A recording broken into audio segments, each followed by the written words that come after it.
brother. Wonderful. Yeah, it was so awesome. Wonderful. Nathan, welcome back. Thank you so much. You are the man later. How did they call him? Charlie Zabi and Lotto, unfortunately, Charlie, the man being on the receiving end where people they pass from left, right, center. You see something where like Nathan, some jobs comes with a certain level of pressure, and Real Madrid always have this big boy, like they are winners, and you the coach, you have to deal with tactics and then deal with the players' egos as well. So I feel the work is not because Xabi Alonso is not competent. No, that is not the case. But I think collectively the whole lot comes together, for him to struggle when that's where we are seeing him now. Really, like I tell you, really, if you listen to one guy, I never do I know the first guy. All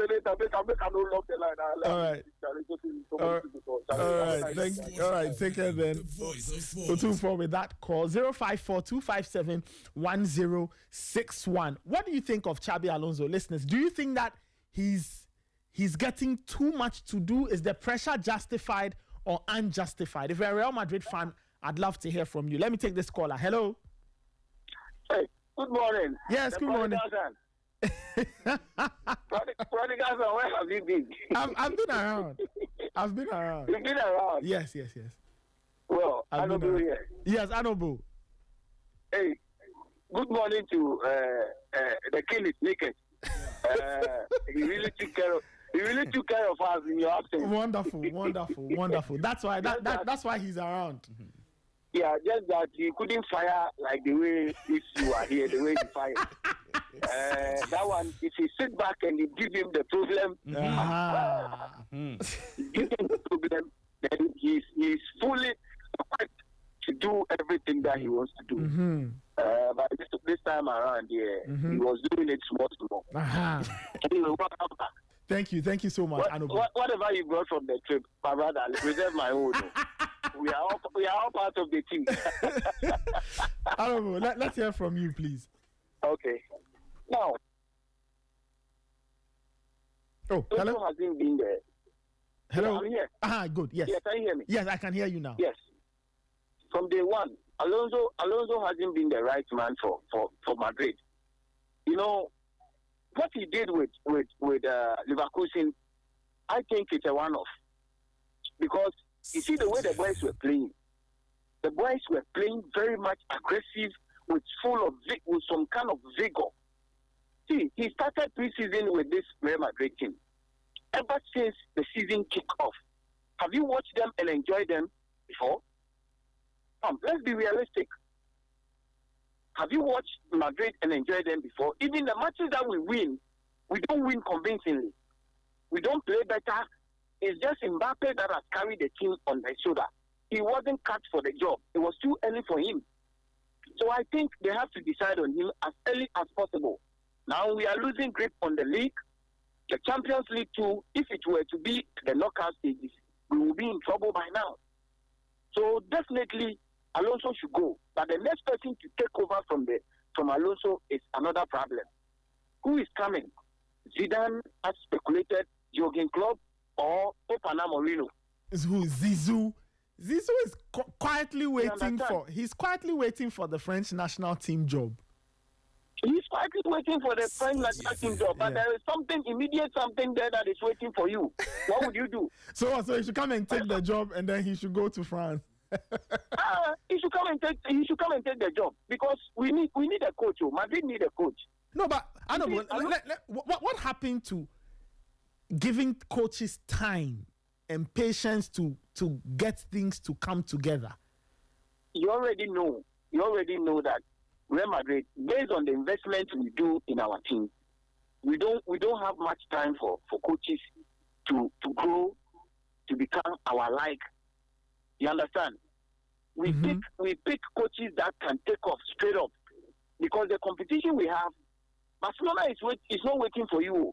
And Real Madrid is not like Arsenal or anything that we say, let's have time. We can't do 2 seasons without any proper trophy.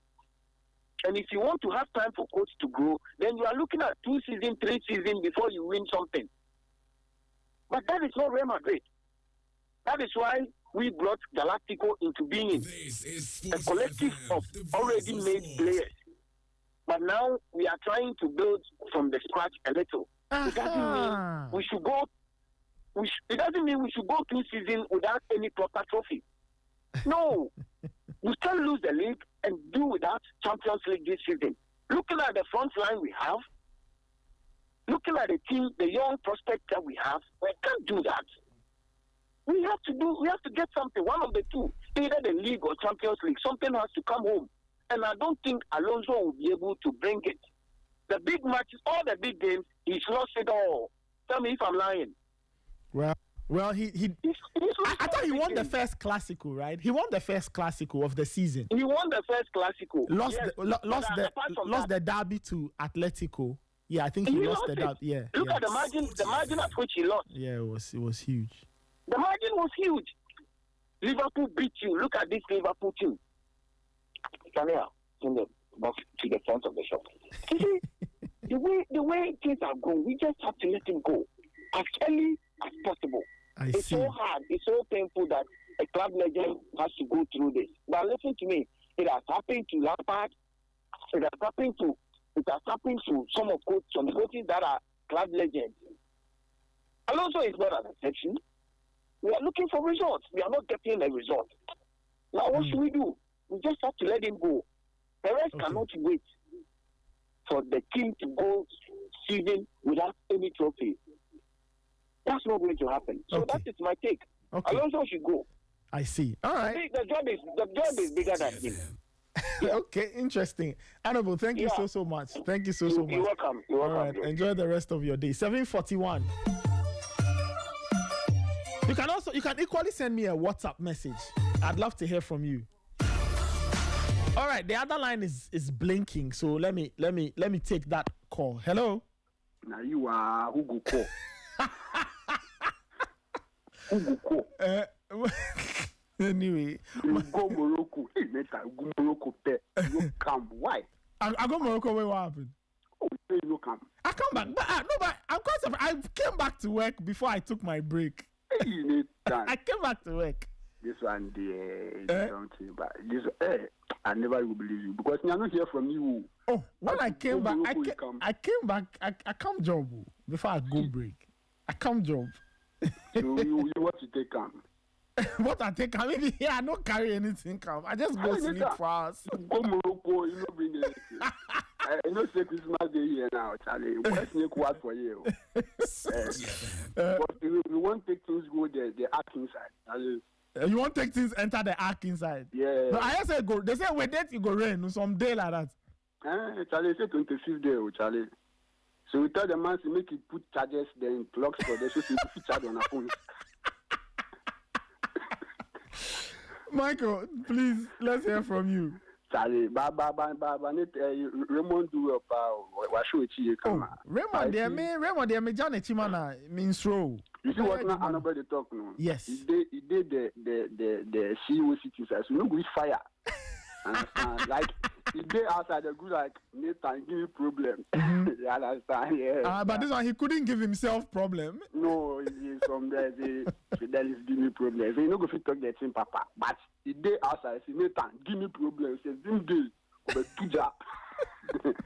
But I say, Charlie, we miss you, pal. We miss you. I'm back. Charlie, we miss you. I'm back. But then on the Alonso thing, Alonso, not if we not come Madrid now. Like okay. Like if from Leverkusen, if we take some mid-table team, then if we learn well, because Madrid, no, it's the results-oriented club. You can't pen first season, second season, even if this is win Champions League, Grandpa, give them the league. The following season, you give them Champions League. Then you go on. But then Madrid is not like Newcastle. Madrid is not like Tottenham Hotspur. Madrid is not like maybe some team the way they can't try. No, this team, you have a shot to go. You get Vinicius, you get Rodrigo, you get Mbappe, you get Bellingham. So this is not a team you are about to say, maybe try and error. This is a club you can't pay. Come and give us the trophies. No matter the players over there, even Lafana, they are more time crap. They were expecting trophy. How much more Bellingham than Rodrigo, than Vinicius, than Mbappe? 2 seasons, they are going trophyless 2 seasons, and you think he will survive? No. So the job, a big pass Alonso. But then he should revise his note on Rodrigo, because that guy, he's a big game player. Mm-hmm. He's a big game player. Yes, did you see how he was playing? Yeah. Did you see how he was playing? Yeah. He's a big game player. You take the big games Madrid have won. He's the one who receives them. He's the one who comes in and does the job during Ancelotti's time. Mm-hmm. Yeah, when the game gets tough, Rodrigo comes, then he shoots everything for them. Against City, against Chelsea, when they needed the goals to go through to the final, he was the one. So he should start revising his note, because you heard what Guardiola said about Rodrigo. He said he is on another level. So that guy, he's just a silent killer. He doesn't talk to him because there's no buzz around him. Understand? He's not like the Vinicius and the Mbappe who gets that PR hype and the media hype. He's just a silent guy, but then he does the job on the field very well. Yesterday, he took the Madrid team on his shoulders. He was just running the show for them. Understand? So he should revise his notes on that guy. And so that if Man City gets Rodrigo now, Charlie, it's a different story. Understand? So Alonso there, I don't think, because he like Ejuman was saying, yeah, Ejuman there was saying, we want to mean Ejuman. Understand? Yeah, because Madrid Ejuman there, they will be all class. So we have make Zidane can't take the job in turn. Understand? Because I know they talk say they wait for the France. Oh yeah, Zidane is going to France. It's the biggest open secret in France. He's going to coach the national team. December, you won't face the World Cup, but then right now you did house. So you can't take this job up to the end of the season. Leave the job after 2026. They go take the France job. Because right now, Madrid needs the coach. He understands the Madrid project. He understands the team very well. He knows the in and out, so that he can stable the ship up to the end of the season. Because now, any team that meets Madrid, Madrid spirits will low. Need high spirits. So any team will take two chances here. But this time, Panankabasa can hear more. The best show be it. In Canada, this time Panankabasa be here Madrid. Because I'm moving my balloon in a show my own. Show rough. So Alonso the demand there. Want to me, cry, want to me. I say, coach and you do crop be, and I say, Zidane. Yes, Zidane number 4 man for few months to the end of the season. After there, they should be to start saying, right. But yet, I'm waiting because Charlie, you want try. For some band, maybe you can find what I say. Now, Morocco,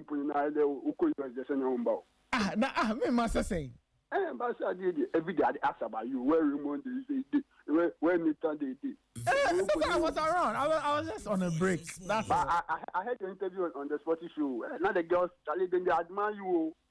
Which interview was this one too? The interview on the Sporty show. Okay, about the World Cup qualifiers. I see. Charlie, the girls admire you. I beg you. Charlie, Nathan, they give vibes for bro. Charlie. Nathan Kasadi, oh, you too much. Me patcho, Michael, me patcho. Too much. Yeah, Michael. Thank you. But Ray, so 2 callers seem to think that Anoble first, Michael. Let me take this caller. Let's see if I'll get somebody in Xabi Alonso's corner. Okay. Let me see. Hello. Yes, hello. Good morning. Yes, good morning. Nathan, this is Patozi. Yes, Pato, please go ahead. What's your boy? Hey. Oh, Charlie. Aquaba. Right now, what first thing we expect from you is giveaway. First thing was, are you the burger now? Maybe another burger. You are a burger now. How am I a burger? Where did I go? I was here. I didn't go anywhere. The way we follow you, honestly, the way we follow you, everything like, I didn't go anywhere. I was here. I know something. Yeah, but I'm saying that I was here. Our team lose, there are some cases when your team lose, you can't even listen to them. Yeah, there are some cases when your team lose, because anger and something. No, they should take it easy. When they do your thing, if they make like we are comfort and feel we feel free to listen because like you make it flow. But some places, I've been in the morning show the phone. Hey, I'm team there saying, hey, I tell them I'm going to see you. I can't drink pata. But welcome back. Thank you so much. Internet Chelsea. And we are hoping Chelsea tactics that we are doing now. We intentionally they give them side faces like chameleon like market.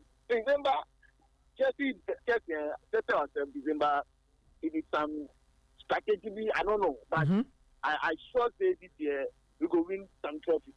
Okay. Because almost 3 or 4 leagues we dey inside. Champions League, FA, Carabao. All we go win one. That one there at all costs we go win one. And I doubt the league after go win the league. Why? Well, no matter why do you doubt? Make them to go relegation. I know Champions League, champions of Europe. You will never think that. Arsenal go win Champions League. But isn't it a bit too early? We are only in December. But you see the way the gap keeps closing. Like the gap is closing. It has always been like this for the past 4 years. It has always been like this. To see Arsenal next game. That's a draw. The Man City are playing here. Then Raymond did the least said about them the better. First go.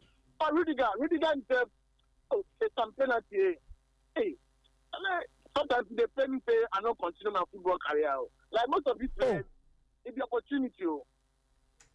That number 7 guy the way make a sure they play football. That guy, that is a game here when he football again.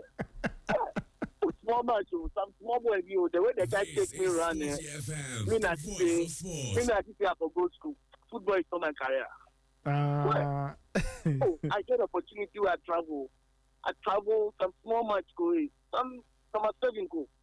It's game now when you after the way things are going, you have to go to school. So that was the end of my football career. But looking at Rudiger and if I continue training session, so the football I take travel. Football. Okay. You know, what they are doing. And we are enjoying your show. All right, thank you so much. Thank you so much. 7:52. Interesting. So lots of people seem to think that, at least 2 callers seem to think that Xabi Alonso is out of his depth. I'll take Raymond's thought. We'll see if we can bring Michael Asaibedu. I'd love to hear from him. I would have loved to hear from Alex Ashmore, though. He's in Madrid. It would be nice to hear from Alex Ashmore to see what he has for us. Last night, I was listening to Guillaume Balaguer. Guillaume Balaguer said something interesting. He said that from about minute 65 to like minute 72, 73, the Real Madrid fans were whistling at the team and all of that. And then afterwards, they started to cheer because I think Real Madrid upped the tempo. They played well. You know, it was the performance. I think it was a good performance. They just happened to be on the wrong side. Let me take this caller. Hello. Okay. Oh, you are doing. Emmanuel, how are you doing? I know, caller. You know, I talk to you don't try you. You don't try you. What have I done this morning? You are saying what have you done? You don't really. You read the Raymond with the here. You come no like no Charlie, no shout out, nothing. Hey, what do I do, man? Yeah, we shout out to Raymond, Charlie. Yeah. Raymond on the other side is a different beast. Raymond on the other side is very different. It's a different beast. So which of the Raymonds do you like? The one on the other side? I like the problem one. You like the problem Raymond? Oh, Charlie, make it fire. No, if he's sitting on the horses and it's fine, and you're there. Unless you are there, you are supporting him. Yeah, you say something, and you are interfering and say no. He's giving it to you back to back. Sporty FM. Hey, Charlie, welcome back. Thank you. You go chop some food and bless you. Yeah, it's important. Hey, Very important. Charlie, you for Mario. Sorry? I say you for marry. Who for marry? I say we for marry. We. Okay, all right. Okay, you. I don't say you there. But you say we, so it means the people where they left, no, they for marry some man. Oh. You see that too. Emmanuel, let's hear from you. So, what do you make of this Real Madrid business? Do you think Xabi Alonso is, and do you think the pressure is justified, or? You know something? Since day one, since day one, I've been saying it. The Alonso no reach. Oh, how? Like, you see, yesterday I was saying something. You see, we have been watching Madrid for a very long time. Yes. Madrid hire man manage like coach that can manage the players. Alonso no be manager. He's a coach. You see, Ancelotti then Zidane were managing the players. Like, you see, these Madrid players are not used to system and tactical things. You can't give these players instructions what they go. See, if these Madrid players, just motivate them to play for you. You see, Madrid, it has been there way back. We see Madrid. They are not using the real system and all these things. When you watch Real Madrid, you know how they play. So much, Alonso is trying to bring a different, he's trying to change the team. And he will suffer. This Madrid team, they just buy players. You just come and let them play. You just put your hands. Put your hands around. Just put your hands around them. Motivate them, and they'll play for you. That is Real Madrid. That's the Real Madrid we know. You see, since day one, when Madrid brought this team, Alonso, and I see this Alonso guy, look quick, especially, if you come and play that system, no, it know far, and you see that and they're also struggling at the back. When you have injury-prone players like Militao, how do you call it? This guy, this Liverpool, Arnold, Rudiger, Alaba. These people are not stable. See, they are all they play one match, the other match they are injured. Look at yesterday. Look at the people they were playing at the back. Valverde. See the way this guy Doku was giving it to Valverde, left, right, center. Okay, Doku, if you get a full like that, he go use you. Look at the way yesterday Doku was giving it to them. Just running at this defense. Madrid need to get defenders because now the defenders that they are injury prone, and this how they call it, and the rest that are there, they are very young. They are not experienced. I don't know how Madrid got to their service to decide. Like when you watch the midfield, then you see Charlie Madrid, and Xabi is not also helping the matter because he too Charlie is not ready to he's not ready to compare with the players. It is showing his powers. And Madrid players, what they hate is you a coach showing your powers. Oh, but with you. But to play against you. But the point is that why should players do that? I mean, the coach is the one in charge, so he deserves the right to do things the way he thinks will work for the team. This is Real Madrid. All the players think that they are superstars. So far as they play for Real Madrid, you can't come and control them. So are you saying that we should allow players to do what they want? No, you see that's the and that's what I'm saying. Exactly no reach. You think if how do you call it? Ancelotti then cool. This place will be doing this. This place will never do this. Do you think if Alonso how do you call it? Ancelotti is establishing Vinicius, will be throwing saying everything, putting bottles and things putting things and going straight into the dressing room. Do you think you do that? You will not do that in front of Ancelotti. You can't do that in front of Guardiola. See, you will sit down on the bench like 5 days. You will not even play. But Alonso, Charlie, you don't get the ball. You don't get the ball. Okay. So, Charlie, Alonso, no. If they sack him too, I don't know who they are going to bring at this time. Okay, so right now, what should they do? That's what Barcelona did with Xavi. You see, that's the same mistake Madrid are doing with Madrid, Alonso. That's what Barcelona did with Xavi. Mm-hmm. Yes, that's the same thing Madrid are doing with Alonso. Okay, so what do you think they should do now? That's the problem. If they sack him right now, who are they going to play? Unless Zidane can come back.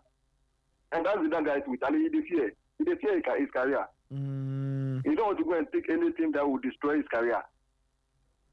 Because Zidane, things are following Zidane, and he doesn't want to go anywhere because he's afraid of his career. I mean, you don't want to do anything to come and destroy what he has built. Okay. And looking at this Real Madrid team at this time, Charlie, if you come and take this Madrid team at this time, they'll destroy everything that he has created.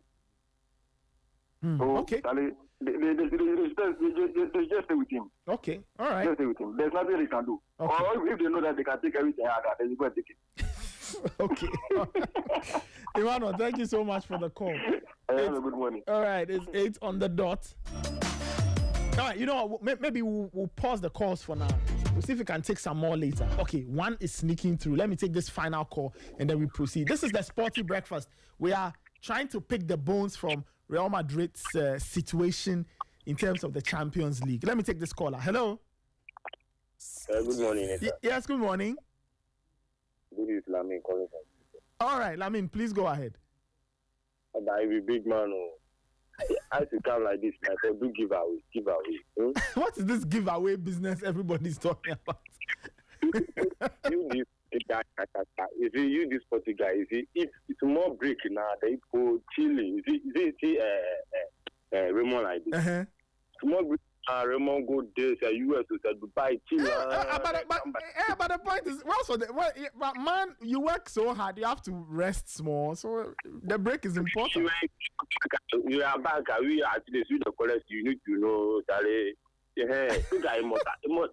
You start your bet now. You don't see more time. You go to Dubai, chill with the baby girls.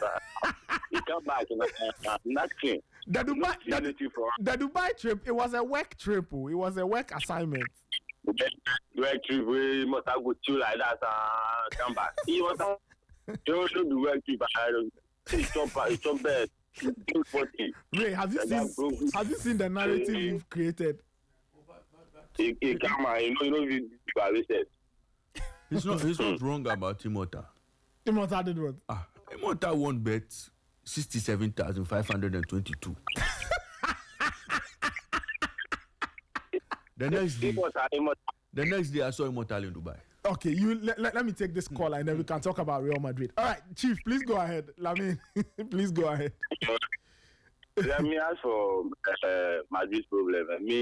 To me, I wish Xavi was to play.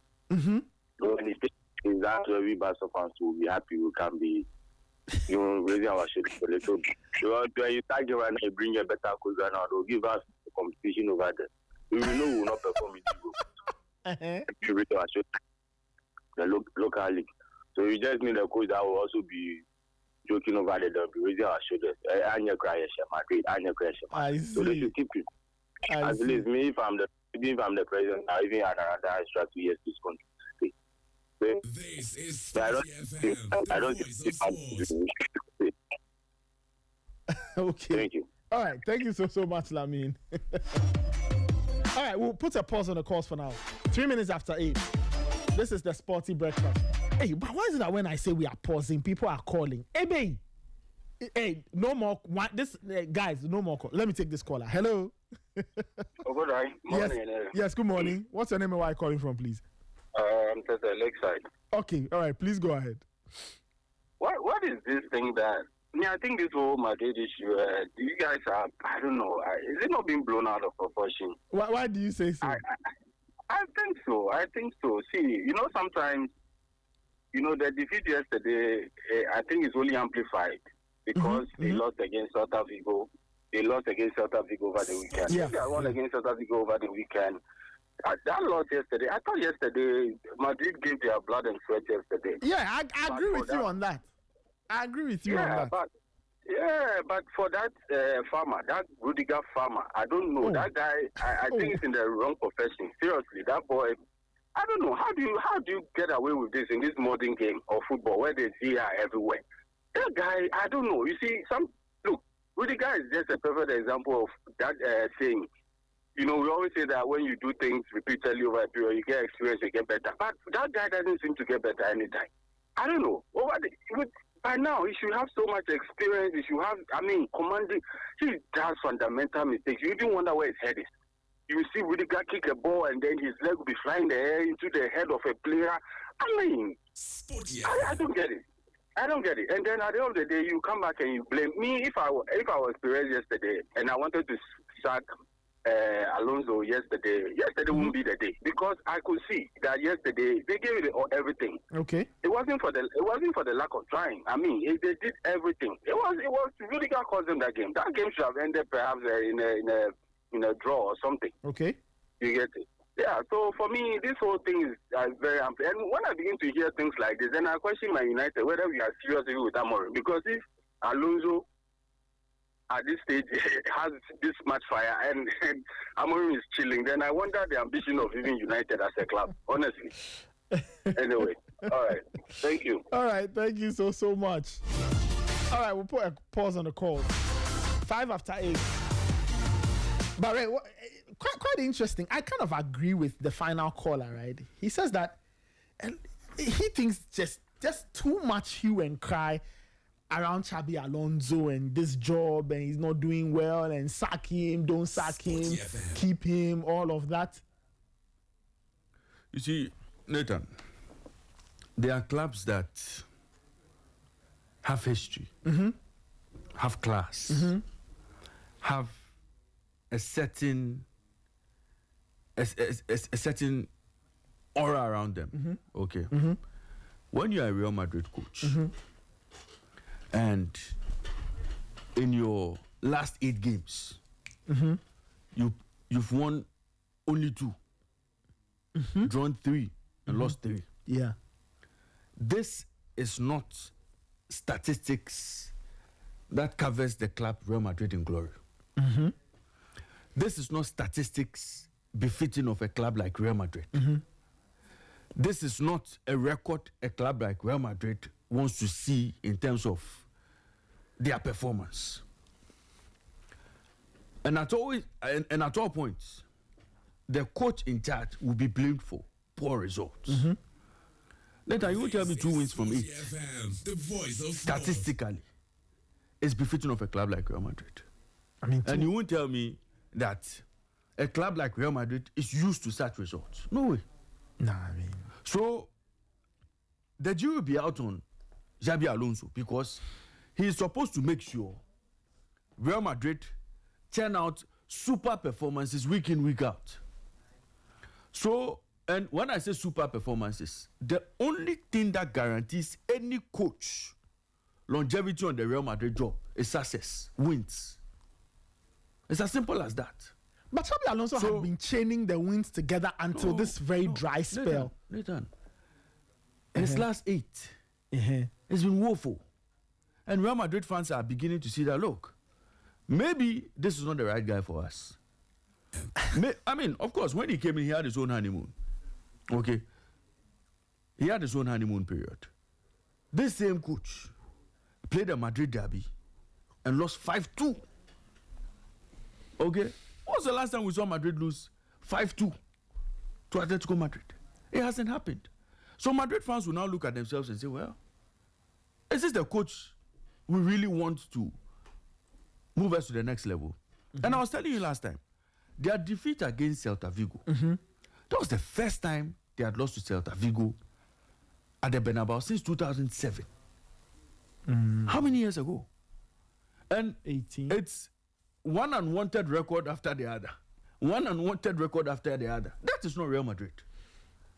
And for Real Madrid, the kind of players they always have at in their club, any coach who comes in is expected to find a way to deliver with the crop of players he has.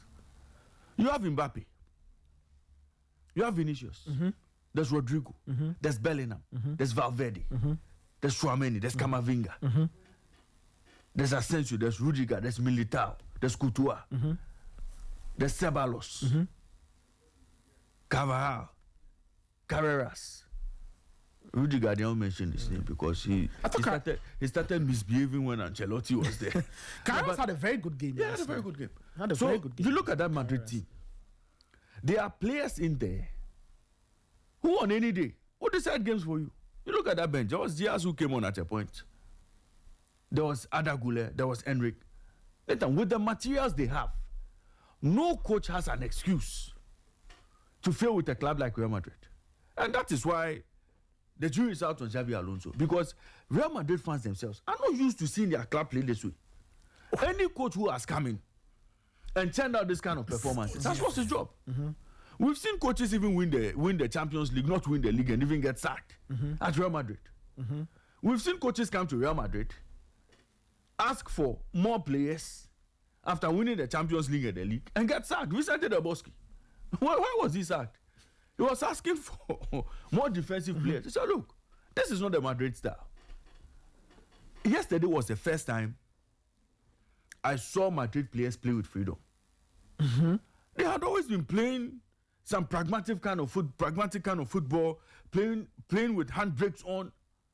And Alonso. Ray, if you're a manager. But the style of Real Madrid. But the point is, if you're a manager, don't you want to protect your team? He himself has played at Madrid before. Yes, he knows how they play. Real Madrid like to express themselves. Yeah, but they like to go all attack. But Ray, they like to excite their fans. Ray, the man just got into the job. He's still trying to understand this team. Don't you think that in the interim, it's important to protect the team? No. Cut out the defeats. Try to build confidence while implementing the strategy, and then it all comes together. No, Nathan, you don't have time. Nobody's going to give you that time. Nobody at Madrid will give you so much time to now try to figure out how best you can use these boys or how best you can get results from these boys. For Real Madrid, it's always work in progress. Manager A goes out, manager B comes in. He must hit the ground running. No excuses. That is Real Madrid. And that's why I'm saying that some clubs will accept the standard of you coming in and possibly now trying to figure out how best you can get the best out of the materials you have. Some clubs will allow that. Okay? But clubs like Real Madrid don't have the patience for that. And that is why Xabi Alonso is going to suffer. And he may not last long on this job. Look, Nathan, when you go back to look at Real Madrid coaches, you look at some of the best we've seen and some of the worst we've seen. Almost all of those managers at the start of their careers did exceptionally well. Almost all of them. Jose Mourinho had a fine start. Carlo Ancelotti, superb start. Rafa Benitez started well, but the moment he started delivering poor results, he had to be kicked out. Rafa played only 25 games before Zizou took over. It tells you that that club doesn't have patience for mediocre results. It is not a club that will be waiting. Lopetegui. Lopetegui had his own issues. But once Real Madrid felt even his performances were not so impressive, I mean, it was an easy decision for them to take to put him out after he decided to switch to Spain. Okay, so I'm saying that, look, nobody gives you time at Real Madrid to be delivering these kind of results. And for me, I think that Xabi Alonso has not helped himself. He came into a club, knew very well the culture of the club. Xabi Alonso knew very well that, look, Real Madrid is a club that has been successful hugely because of the Galacticos. When he joined the club, did they have a few Galacticos left? Yes. Mbappe was one of those big signings. Vinicius was one of those big signings. What did he do with them? Bellingham, one of them. What did he decide to do with them? Bellingham at times will be played in midfield, at times will be played in advanced roles. Bellingham now became a confused player. He didn't know his starting point in games. Vinicius. Coach had his own issues with Vinicius because he wants Vinicius to conform Sporty FM to a set way of playing. Vinicius is not that kind of player. So you see, there are times that you have players, you have to tailor your playing style to suit. There are times you allow that to happen. So Vinicius is that kind of player who wants to play with so much freedom. He's an entertainer. You let him play. There's Mbappe. You see, at what expense? Oh, Nathan, at what expense? But that's how a lot of the coaches have played. When the likes of Ronaldo were playing at Real Madrid, I am not sure Ronaldo was given defensive duties. I am not sure he was given tracking back rules. I'm not sure he was asked to defend and attack at the same time. No. These are players who make things happen up front for you. So you allow them the freedom to do their work. Mbappe, same for Mbappe. Rodrigo yesterday when he was allowed to play. And this is a player who's been starved of minutes in this Real Madrid team by the same coach. But yesterday you saw Rodrigo on the left, on the right, through the middle. That was vintage Rodrigo for you. All of these players, Sporty FM, coaches the have been voice able of to get the sport. best out of. Only Xavi Alonso cannot get the best out of these players. Only Xavi Alonso is struggling to get the best out of these players. Xavi Alonso cannot even put together a defense that can stay airtight. Look, prior to yesterday's game, Real Madrid had played about 5 games or 6 dating back their game against Elche. They had shipped in as many as 12 goals. They had scored 12 and considered as many as 8. That is not a Real Madrid record. Real Madrid played in the Champions League against Olympiacos. That game ended 4-3. That again is not Real Madrid. Real Madrid yesterday played at Bernabeu. Back-to-back games, they've considered 4 and scored just 1. That is not a Real Madrid record. And so, when you look at the Sporty situation, FM. you ask yourself, has Xavi Alonso himself helped himself with his approach to games? Yesterday, I was reading somewhere that he's an expert when it comes to 3-back system, and he doesn't have the materials to play a 3-back system, and so he's had to adapt by using he's had to adapt to a 4-back system which is not used to, and that is why he's struggling. Later. That cannot be an excuse. That cannot be an excuse. We've seen Amorim. Still with that is 3-back. United are struggling. He still doesn't want to change. He doesn't want to change. Amorim says the problem is not a back 3. You see, that's what I'm saying. Amorim says that all those things, they are just shapes. If a manager takes charge at a club, you know, he takes a job and cannot use the materials he has at his disposal to get results consistently. And you now have to be making excuses. I don't have the profile of players who suit my formation. I don't have the profile of players who suit my system. That manager has no business staying at that club. No, but Xabi Alonso, has he ever stated that he doesn't have his place? I don't think he's ever complained about it. The excuse being made for Xabi Alonso is that, he favors a 3-back system. He likes explosive wing backs and all. He likes to play in a particular way, and he doesn't have those profile of players at Real Madrid. When is he going to get that? Yeah, but he himself, who's going to buy those players for him? He himself hasn't openly said it. He's managed to. So Nathan, he's working with what he has. I think that if Madrid look at themselves and see where they are going from here, they must advise themselves early. The rate at which they are declining, or the rate at which they are looking like a Celta Vigo or a Villarreal or a Real Sociedad in the Spanish La Liga. I mean, look, at a point in time this season, they were on top of the La Liga. Now they are 4 points behind Barcelona. It clearly tells you where they are with their manager and their performance at this point. So I would humbly plead that Real Madrid fans put pressure on Perez to change the manager. It would help them. You want the manager changed? Oh, come on. Look, Real Madrid have material also. Let's take out the injuries. Camavinga, I think Militao is injured. A few other boys are injured. Carvajal and Co, they are injured. Let's leave them out. Yesterday, Xavi Alonso made everybody understand that. Even when it comes to finding the best player to step in to replace Mbappe, he doesn't have one. Or he doesn't even know which player would best serve him as a false nine or as a replacement for Mbappe. Look, yesterday he put on Fran Garcia. Garcia, in 11 games he's played in La Liga this season, has scored 0 goals. FM, the voice of sport. In 2 games he's played in the Champions League, 0 goals. So the player has absolutely no goal in the Champions League. Yesterday, did you see him? Kevin, yesterday we watched the game. What was his most meaningful contribution in the game? Fran Garcia. Okay. It is coaching. It is down to coaching. Gonzalo Garcia. Gonzalo Garcia. It's down to coaching. It's down to coaching. He could not even tell, okay, in the absence of Mbappe, which players can do the business for me? Which player can play that false nine role and be effective? The word is effective. He decided to throw on a 21-year-old Garcia to do that job. Did you see the difference between a team that had a striker and a team that didn't have a striker yesterday? Yeah. Good. It's down to coaching.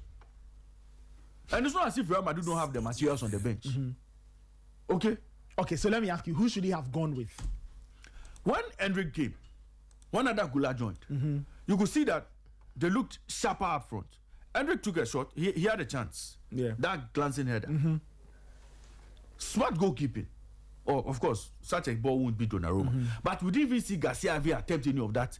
Throughout the close to 60 or 70 minutes he was on the pitch. Managers learn. So Xabi Alonso realizes he makes a mistake. Nathan, you don't learn at Real Madrid. You don't learn Nathan, at Real. Look at Real Madrid. The few times they've brought Zuku managers, they've struggled. Or the few times they've brought apprentice managers. Managers who went elsewhere, did a few things here and there, and then quickly moved to Real Madrid. We've not seen that. Carlo Ancelotti came in, proven track record. Let me ask you a question. How many right now in the game? How many made managers are there? Oh, there are a lot of made managers. There are a lot of made managers. Even today. If Madrid, who have the knack for bringing in German managers, are looking for a manager today, they can go to Joachim Low. We are back. No. Nathan, you see, I'm saying that if they are looking for a manager who has done it before, seen it all, done it, they can go to Joachim Low. But Joachim Low's record is at national team level. I'm saying that he's unemployed at the moment. He can do a job. He can do a job. Fine. Yeah, and that's why I'm saying that. Look, if they want to go back to Jose Mourinho with this group of players at Madrid, it's not done. Mourinho is just a spent force. It's still not done in the game. Yeah. Okay, but you can do a job. You are claiming that you are okay. So Madrid is not a club for these material. But the point is, Ray. So what happened to? Are we saying that now, when you give the manager or you give a manager a job? Yes. And we all know the peculiarities of the Real Madrid job. It's not as straightforward. I always say that, Kelvin, I tweeted something a few days ago. When you list the political parties of this world, political parties, NDC, MBP, Republicans, Democrats, blah, blah, blah, add Real Madrid. Yes. Because I always say they are a political party. Thank you very much. The politics is heavy. Yes. So when you employ a manager, you have to ensure that the environment, you support the manager so he can survive in that crazy environment. But Nathan, Alonso has received a lot of support. So keep backing him. You see, Nathan, you finish it. The thing has to do with the standard of Real Madrid. I remember Fabio Capello. Capello won the league. Beckham saved him. The next day he was sacked. Then they brought in Chupankis. They sacked him. They said they didn't like the way he was playing. That was Real Madrid. That was Real Madrid. They said that's why winning the league. They said they were not satisfied. That is Real Madrid. Okay, this behavior of Xabi Alonso, he can go and do it elsewhere. He can do it at Chelsea. They'll tolerate it. He can do it at Arsenal. Don't give him time. United will give him time. Barcelona may give him time, but not Real Madrid. So what? So at Real Madrid, there's no time. No, there's no time for a manager to come and be giving them funny results. So what? So it means, are you telling me that at Real Madrid they don't build anything? Oh, but Nathan, the structure of Real Madrid has always been to bring in players who know their onions. world-class players, and then they figure it out. Then it means that they should stop buying. That is Real Madrid for you. They bring in world-class players in almost every position, Sporty and they bring in the manager and say, "Well, we've given you the materials. Figure it out." That's what Xabi Alonso is doing. He's figuring it out. Figure it out by delivering results. But when he started, Xabi Alonso is not doing it. No, but come on. When it started, it was working until this dry patch of two wins in 8. You see, when Atletico Madrid beat Madrid 5-2, everybody knew there was a problem. And what was the problem? He lost the derby 5-2. Alonso. And I'm saying that, when was the last time, Kelvin, you help me, when was the last time Atletico Madrid comfortably shipped Real Madrid? Comfortably. Okay. Only Alonso made that possible. And that's what I'm saying now, look, with all of these unwanted records, Real Madrid have absolutely no business reducing their class 2. Jose Mourinho suffered a manita against Barca. He lost 5-0. Nobody went crazy. You see, that is Barcelona. That is Barcelona. We all know where Barcelona is. We all know where they've been. We all know what it is that goes on between Barcelona and Real Madrid. But Madrid fans will not accept being beaten by their city rivals 5-2 in a derby. Okay. No, that's what I'm saying now. Look, Nathan, let's just look at Madrid well. This is the first time they've decided to go for a manager like Xabi Alonso, who has not had stints with the club, who's not been around the club in any coaching capacity. When Zidane was brought in, we all said he was a rookie coach. He didn't know his onions and all. But Zidane, for most part of his tenure, stayed with Carlo Ancelotti as his number 2. Yeah. He learned on the job. And so at the point when the job was handed to him, he found a way to deliver. Okay. When they brought in Solari, Solari's meaningful contribution was going to win the FIFA Club World Cup. But beyond that, everybody realized that, look, Sporty FM. the performances were not typical of Real Madrid. Solari had to move out. Zidane had to come back in. When Zidane came back, we also hit it. Then Carlo also took over. So I think that, look, Nathan, Madrid cannot drop the coaching standard. And Xabi Alonso has dropped the level of coaching at Real Madrid. He's made Madrid a very ordinary side. Look, Nathan, this weekend, I don't know which team they are playing, but this weekend they play Alaves. They'll be fine. They'll be fine. I'm sure they'll win. Trust me, Alaves will ask questions Madrid may not be able to answer. No, confidence is low at the moment. Kelvin, where do you stand on this? After you, and then I take Asai Bredu's thoughts on what do you make of all of this?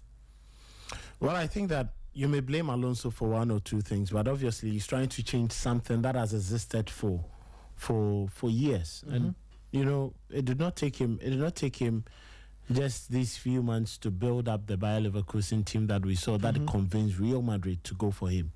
He had to take gradual steps. It took him, you know, half the season to change their mentality, reorient them to his philosophy. Before the following season, he went gun blazing with players that, yesterday I was even mentioning it, that many others wouldn't have, you know, envisaged to come to the very top like this. How many players thought Granit Xhaka was going to have the form of his life after his time at Arsenal?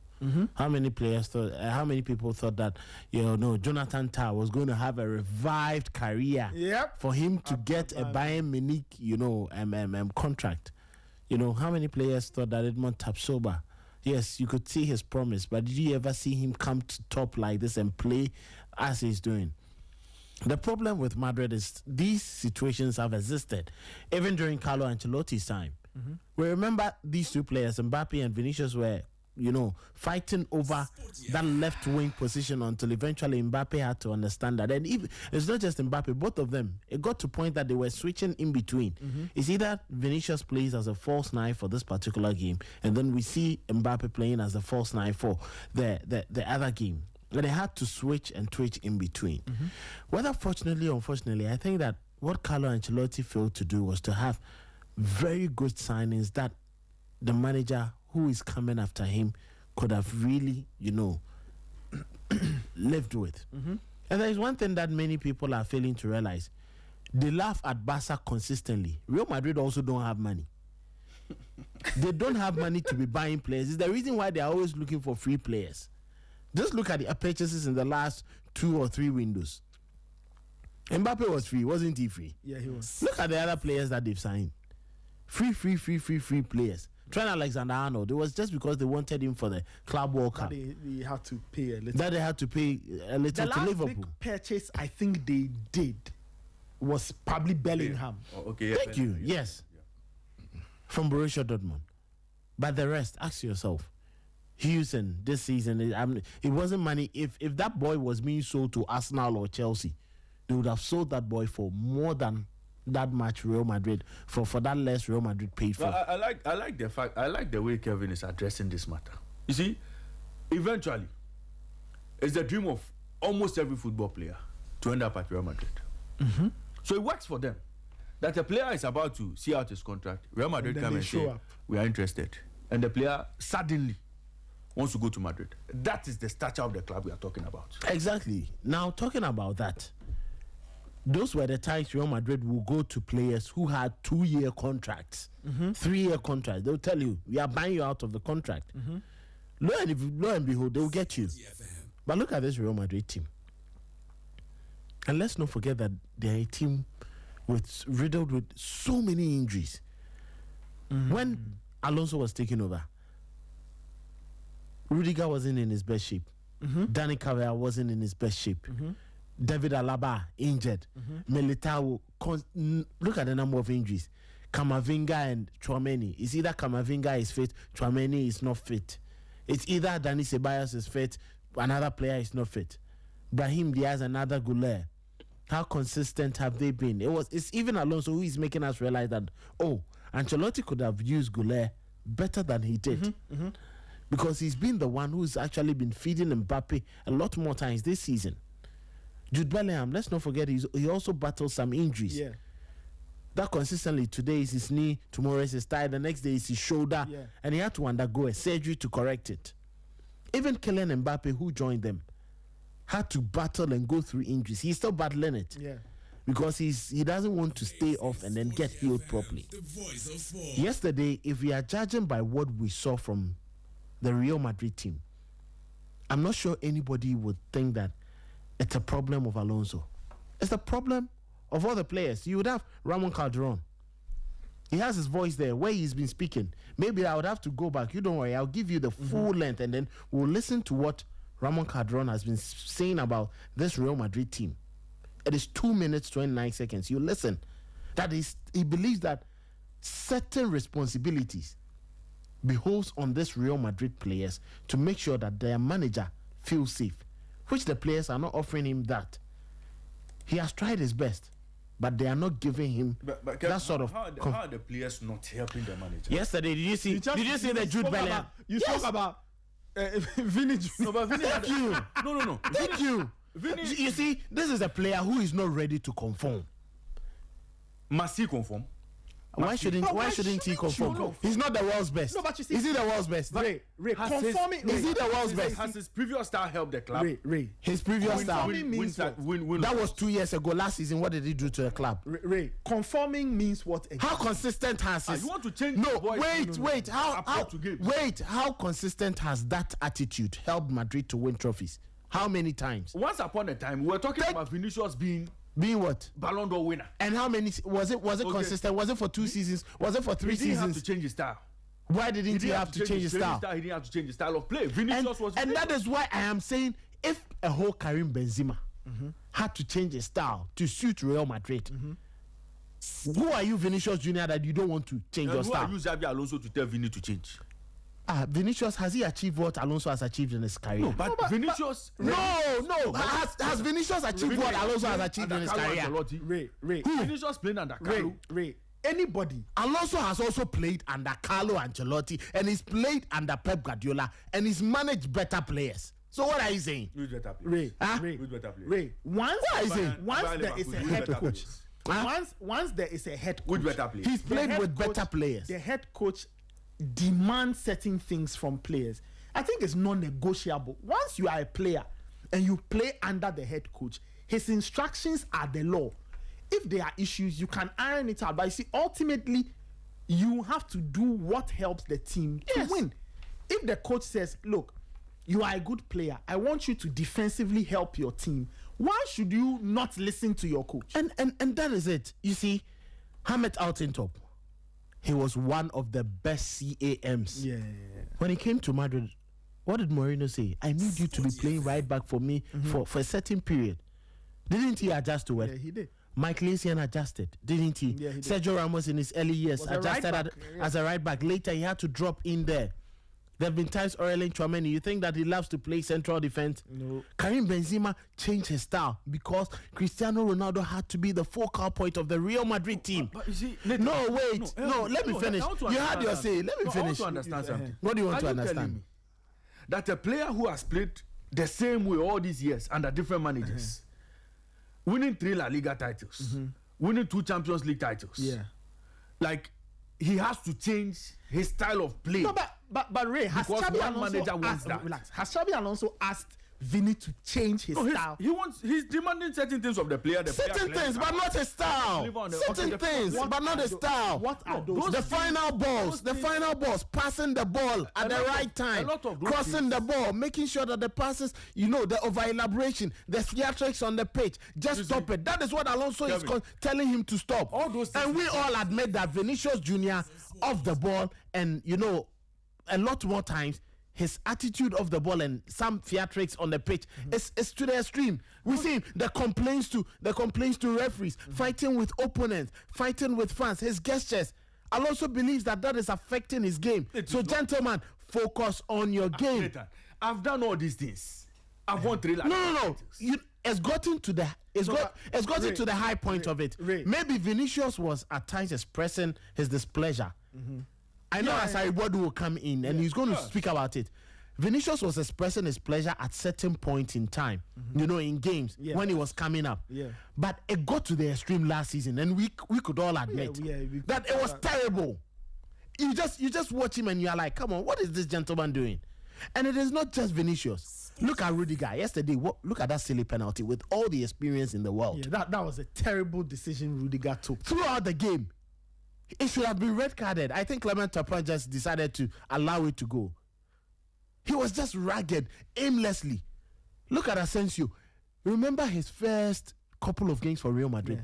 Yeah. He played really well, but he's trying to pick up the attitude of Sergio Ramos. Come on.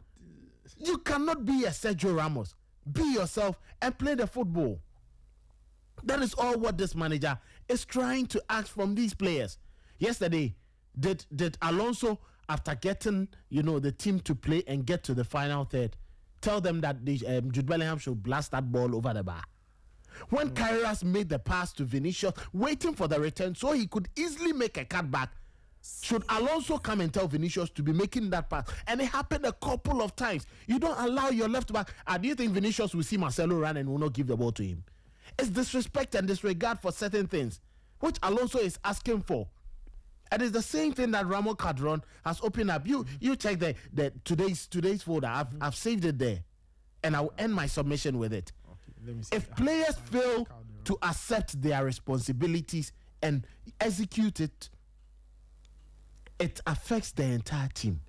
And that is what coaches say. If I am able to build a system where we play from the back through the central midfield, get the ball to the final third, and you guys are not using your senses to get the ball into the net, how is it my fault? And it was, it was clear. It was clear yesterday. It's the reason why Kylian Mbappe's name has been at this point for Real Madrid this season, because when you feed him with the ball, he will finish it. But ask yourself about the others. Who made the decision to play Garcia? Who made that decision? Yes. But Mbappe isn't fit. Mbappe isn't fit. It was the coach's decision. But Mbappe, but that is a second striker. Failed to figure out what would have best worked for him in that game. But we also saw what worked. It was a silly decision from one elderly player who should have made a very sensible decision in the game. Went to tackle Erling Haaland aimlessly, pulled him back, and for Consider a penalty. Yesterday for the And how first then do you blame Alonso for it? Okay, you know what? I think that the responsibility lies on some of the players, and I think that for Alonso, maybe Madrid's higher standards and what the players are calling for is the reason why the dressing room first. But I don't think anyone can blame Xabi Alonso to the extreme for what we are seeing at Real Madrid. Well, let's listen to Raymond Calderon, and that is where I wrap up my submission. Let's listen to Raymond Calderon, ex-Real Madrid president. When we come back, we take Michael Asaibuedu's thoughts on this. This is the Sporty Breakfast. This club has a lot of pressure of anyone, the president, directors, the players, and of course the coach. And I'm sure he knew that because he was a player, as you know, at the Real Madrid. But every time that Real Madrid is losing a match, there's a lot of fuss around that defeat, and the last 5 matches have been really difficult for Real Madrid. I don't know why, for some unknown reasons, at least for me. The team has showed a lack of intensity, attitude. I don't think that's a problem of the coach. That's a problem of the players. Was something difficult to understand because they played very well after Barcelona when we won 2-1, and also in Bilbao. But the last 5 matches we've lost 9 points, which is difficult for a coach, and to be on that bench is a problem because to win is an obligation, and people don't know that, maybe don't know that in the last 41 years only 2 coaches have been more than 3 consecutive years on that bench, Del Bosque and Ancelotti. So that gives you an idea how difficult it is to be coaching that club. I think maybe the president has given him the power to fix the problems they might be in the dressing room. I don't know. It's difficult to say, but it's a problem always when you don't win, and it doesn't matter you've won everything last year, that you start from scratch. It's not the case of Xavi, but it's too early to say anything. It's 4 months only in the job, and already questioning him. But it's a lot of noise around Real Madrid, the media, the fans. And the last match was really a bad one, and losing 0-2 with Vigo is a club in the middle of the table. It was a big defeat, a lot of noise, people were angry and upset. All right, so that was Ramon Calderon, ex-Real Madrid president, lawyer by training, and found his way into football. 0542571061. Send me your comments, because personally I agree with one of the callers who said that I think is all much ado about nothing, really. Teams go through phases. Managers are trying to understand teams and all, but I just think that there are too many complications, I think orchestrated complications around this talk of Xabi Alonso has lost the dressing room days. I just think it just poisons everything. Michael Asaibuedu is on. Michael, good morning. How are you doing? Good morning, Nathan. I'm good. Welcome back. Thank you. Let me start off. I saw you say something. You shared a submission on one of the platforms. I guess we can start from there. About this submission you made about Real Madrid becoming a Xabi Alonso team, or Xabi Alonso becoming a Real Madrid manager. I found it. What exactly did you mean by that? And what do you make of where Real Madrid are currently? All this noise, Jude Bellingham called it noise around the manager, dressing room, and all this politics. Just what do you make of all of this? Well, I said what I said, and I think Thierry Henry also said something similar yesterday on CBS. And I said this because it fits into the narrative. Madrid is a different club. It's distinct from how you run clubs like Barcelona, who are known to have established certain structures, and even in terms of how they develop players, how they play, and it informs the kind of coaches they do appoint. Real Madrid is very different. They try to move based on the vision that a certain president wills, and then it follows a certain tradition. They are more of a player-oriented side, and they believe in empowering players to just churn out their innate talent, bring out the best in them, and then deliver results and achievements. And that is how Madrid has been run. Now, in Xabi Alonso, I think he's trying to institute a certain regime which is new to Real Madrid. And anytime there is a change and it's that drastic, the reaction from those who have grown accustomed to how things have been done in times past will mostly not be as positive as you expect. And that is the kind of conflict Alonso finds himself in. And in situations like this, you need to evolve, especially for a young coach like Alonso. I know. And if you listen to Ramon Cardron, it is for nothing that he said that there seems to be a certain level or amount of power given to Xabi Alonso by the Madrid hierarchy, because definitely he might not have been part of the Madrid setup in times past, but I want to believe that he would take some briefing from persons who are very close to that dressing room regarding how things are done and what needs to change. So by the time that he had even been engaged regarding how he should come and transform the Real Madrid team, he will definitely put things to the hierarchy that these are the stuff I will want to do, and I will need your backing. I would need so and so to be done, and I would need you to do this. So definitely power has been given to Alonso, but I think the way he went about things, it was about trying to feed a 5-year-old with like 10 balls of Banku. You are forcing down the balls of Banku down the throat of the 5-year-old.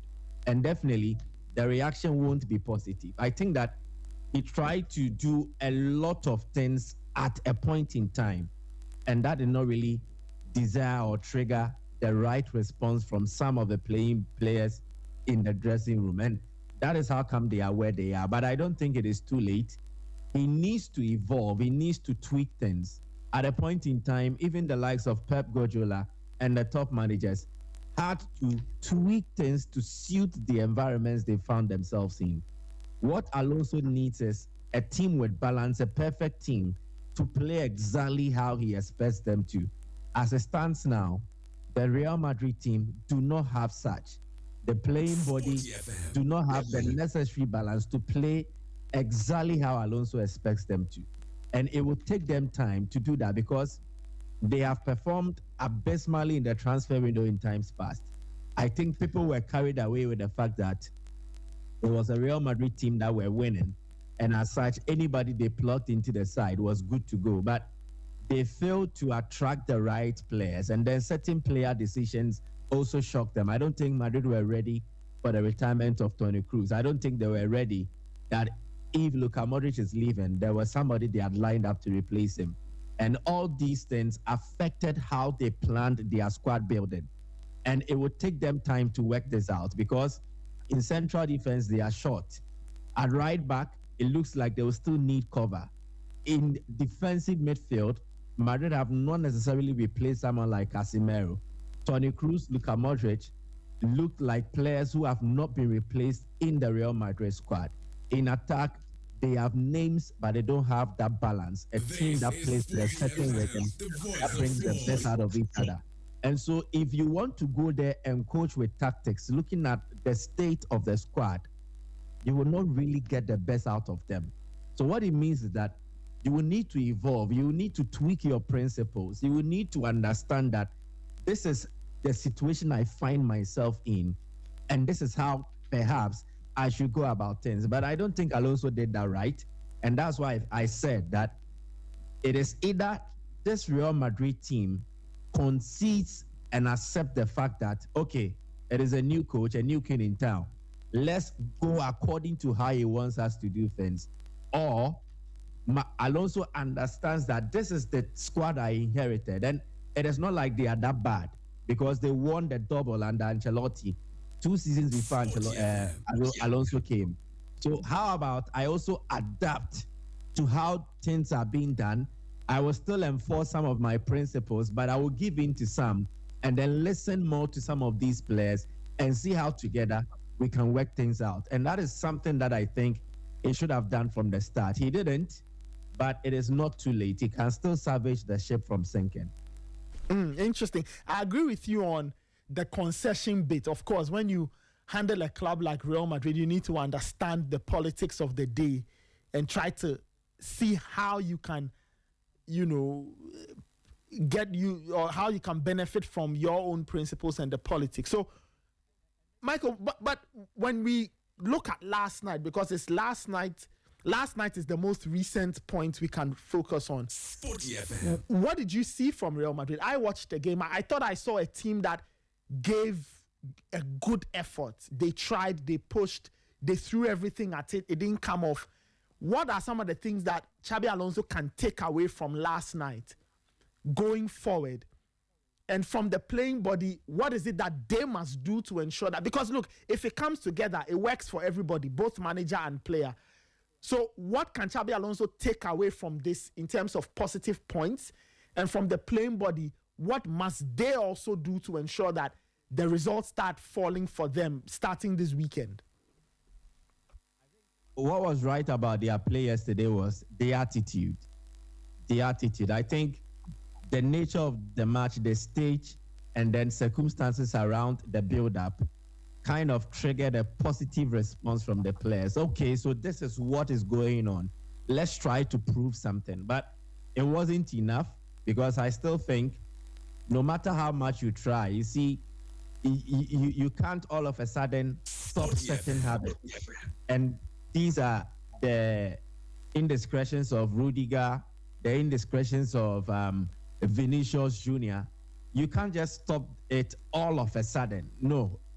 There are times where you can block a certain channel that allows such decisions, behavior to pass through, but you can't actually stop it entirely. And it is like this. You see, if you defend the misbehavior of your children, one day you will need a lawyer to defend their crimes. And that is that of Rudiger. I have seen a lot of Madrid fans in times past hail Rudiger's antics on the pitch and then label it as they need it. It's the best thing that can happen to them. They've hailed Rudiger's performances, but when the performances do not show up, and when his indiscretions rather trump that of his performances, definitely you have to defend it. Vinicius Jr. again, his bad behavior on the pitch and whatever Xabi Alonso is trying to curb. These are things some of us have raised from times past. And a lot of Madrid fans have labeled us as haters. We hate Vinny Jr.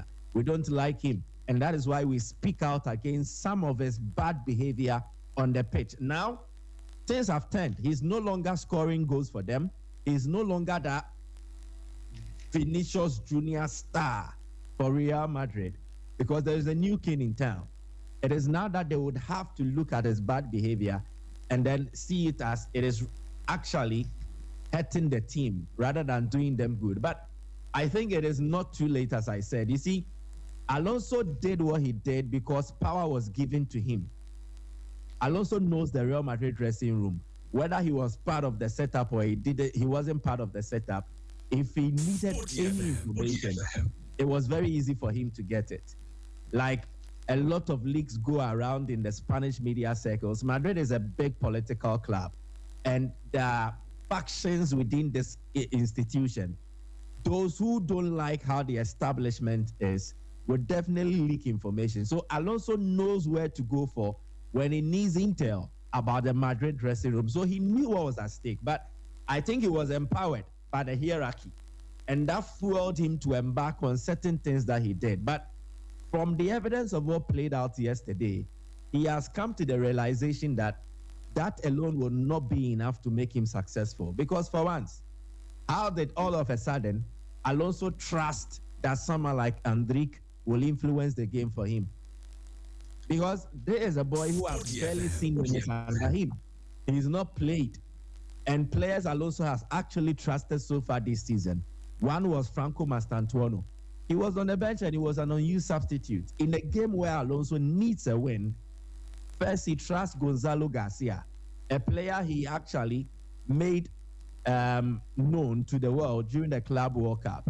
After the Club World Cup, he's played bit part roles. Many expected that this would actually have been a season where he announces his presence at the big stage like he did at the Club World Cup. But Alonso has thoroughly used him, and it has always been Mbappe. The likes of Endrick have not even been given opportunities that much. Rodrigo has been in and out of the team, and at the beginning, it looked like he had been ostracized from the Real Madrid setup. So yesterday, if you check how he did things, it was like, guys, I need all of you. Let's just step out onto the field and deliver. And then just monitor the chain of comments from the respective interviews the players granted. Jude Bellingham, Raul Asensio, Rodrigo, Vini Jr. We are in this together. We are behind the coach. I want to believe some briefing or some sort of meeting might have happened before then where concessions have been made. But how sustainable is the attitude, the positive reaction we saw from the team? Can they sustain it throughout the season? And that is where my concern is, because where this attitude, this kind of reaction, where it dissipates, definitely then the real issue starts to come up. And I don't think Madrid are good enough. And Alonso has the right materials to play exactly how he expects them to. Maybe he needs to tweak things. For instance, you know you don't have the full complement of your team. How about you change things? If you decide to go for a back three, and it's not like Alonso has not played a back three before. He did that at Leverkusen. You can play Tchouaméni, Rudiger, Raul Asensio. Now what Tchouaméni offers, the two, is that he is calm, and then he can act like the calm head amongst two this is Sporty FM, the voice of sports. Individuals. Rudiger can just go off the radar at any point in time. The same applies to Raul Asensio. If you have Tchouaméni in there, he brings that calm. You play a midfield four, two midfielders in maybe Jude Bellingham, Arda Güler, or when Camavinga is available, you can play Camavinga and one of Arda Güler, Jude Bellingham. You have Federico Valverde operating at the right wing. You have Alvaro Carreras operating at the left wing. And then you decide to go for broke. Gonzalo Garcia, Mbappe up front. Or you can do Vini Jr., Mbappe, Gonzalo Garcia. Or Mbappe, Brahim Diaz, Gonzalo Garcia, or Endrick. I think he needs to change something. There is something about their current structure where it's not working for him. How about he tweaks it? He makes changes to suit the current materials that are at his disposal so that they can get the best out of them, and then everybody can play to his strengths and deliver. As it stands now, the way he wants them to play is not working. Even Pep Guardiola has evolved. Now you can see Pep playing more direct, playing more transitional because of the assistance at his disposal and then the materials that he has. So as a matter of necessity, based on personnel and then technical competence, Pep is playing more direct now than the typical Pep style that we used to know. Alonso, I think, can learn from Pep. He's actually played under him, and these are some of the things he can copy. But the power that was given him by the hierarchy, I think it has a time limit. There is an expiry time or things attached to it. And the only thing that can keep it going is results. If results do not start to improve all of a sudden and become consistent, this is Real Madrid. And I think the power that was given Alonso will be taken from him, and then he will be sacked from the club. We'll have to wait and see how all of this plays out. If we'll see how long Xabi Alonso gets to keep this. As I've said personally, I just think there's a lot of noise, and the man must be allowed time. You end up like Wandy Ramos. You've mentioned the name, Wandy Ramos. Quiet. Anyway, in terms of the other results from last night, in terms of the Champions League, Arsenal are still perfect. Kelvin, hey!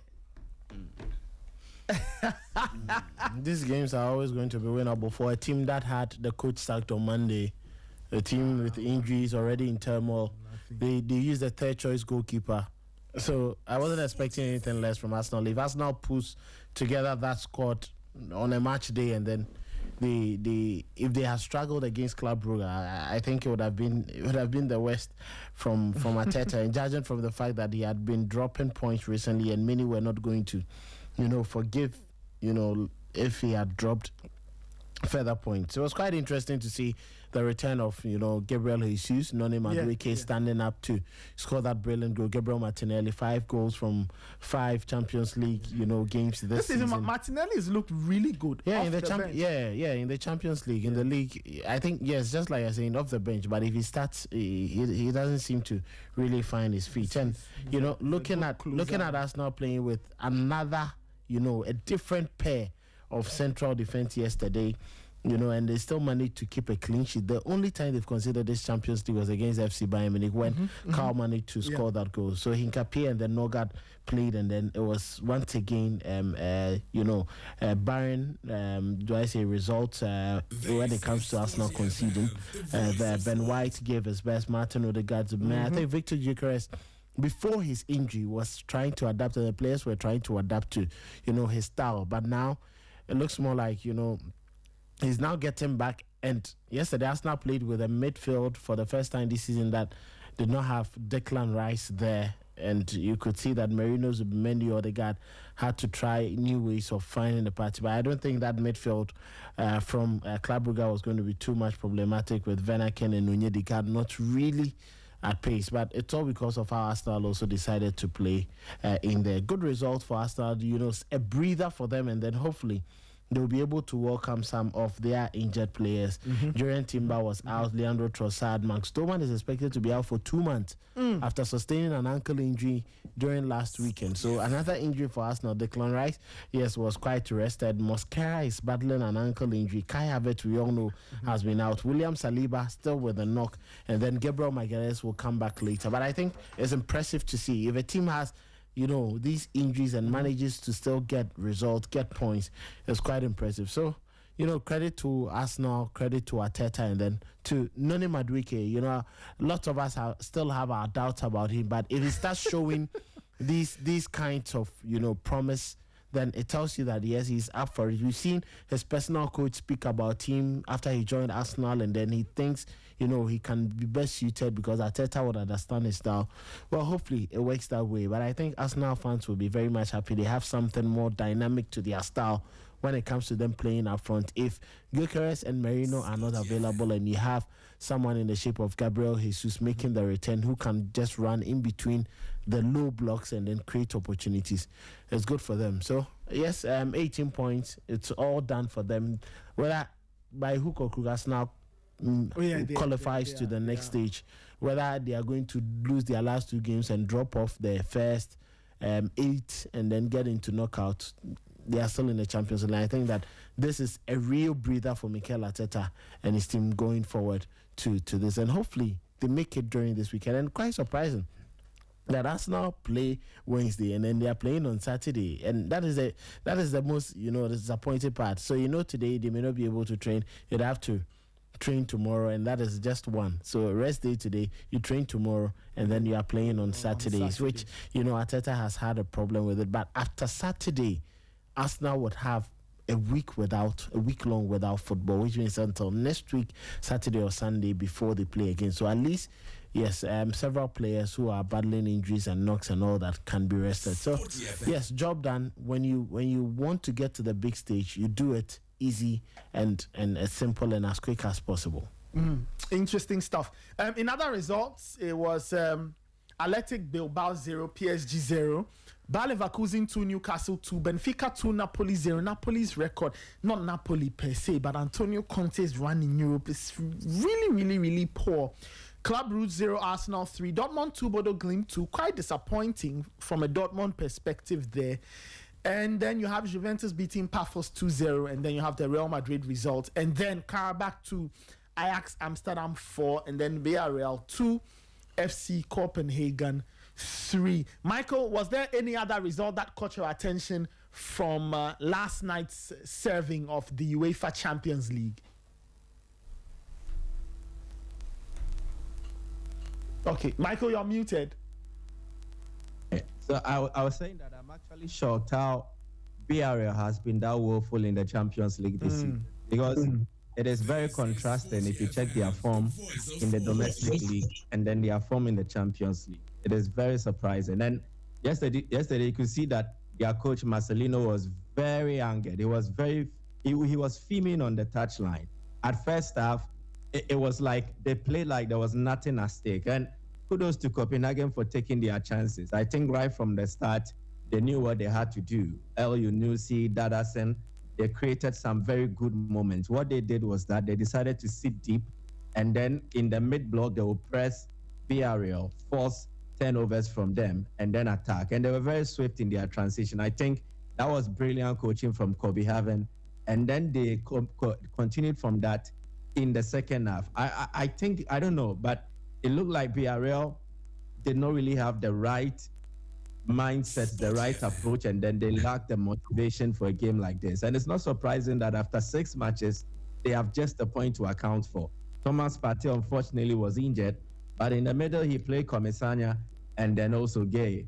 And they controlled the game. They had a lot of possession, but they could not really make it count from how they played and everything. It is very disturbing, and it's looking like Barcelona, Real Madrid, who have won a streak of games, none of the Spanish sides have been very impressive so far in the UEFA Champions League. In fact, if you check the record between Spanish teams and then English sides this season in the Champions League, only one win, and that came in Barcelona's 2-1 victory. For Madrid, they've played 2 English teams, Man City, Liverpool, and they've lost both at home and then at home. I think there is something wrong with the Spanish teams and their participation in the Champions League. And I think the worst of it is the form of Villarreal in the competition. That is very surprising to me. I expected them to really do something better, but losing at home to Copenhagen is the lowest of lows that they can chalk. And it is very, very bad, very sad. Villarreal not doing themselves any favors at all. If you have a look at the group table as it stands, Arsenal 18 points, Bayern 15, PSG 13, Man City 13, Atalanta 13, Inter, Real Madrid, Atletico, and Liverpool all on 12. Dortmund and Tottenham Hotspur both on 11. Newcastle, Chelsea, Sporting Club, and Barcelona all on 10. And then you've got Marseille, Juventus, Monaco, Leverkusen all on 9. PSV on 8. Karabakh, Napoli, and FC Copenhagen on 7. You have Pafos, Royal Union Saint-Gilloise, and Athletic. Pafos. Okay, so yeah, Benfica, Pafos, and Union Saint-Gilloise on 6. Bilbao on 5. Olympiacos, Frankfurt on 4. Bodo Glimt, Slavia Prague on 3. Ajax on 3 as well, and Villarreal and Kairat Almaty on 1 point each. 6 games have been played, 2 more left for the group stage to be over. So the likes of Arsenal, Bayern Munich are in a very good place. PSG, Man City, Atalanta also need one more win, I believe, to almost send them through, or to ensure that they stay in the top parts of the Champions League table and get automatic tickets. Let's not forget that there are some playoff spots. I think is it 9th to 24th get playoff spots, so teams are jostling for those. It's 7 after 9. You can send in your comments 054-257-1061, 054-257-1061. Inside French Football will be on after the Sporty breakfast. We'll review what the French teams have been doing in Europe. We'll review the just gone by weekend of Liga. We look ahead to the next one. And then we'll talk a bit about the French national team. They are very interesting looking World Cup group. We'll get into all of that on Inside French Football a little later. I will be on with John Boafo. So join us after the Sporty breakfast.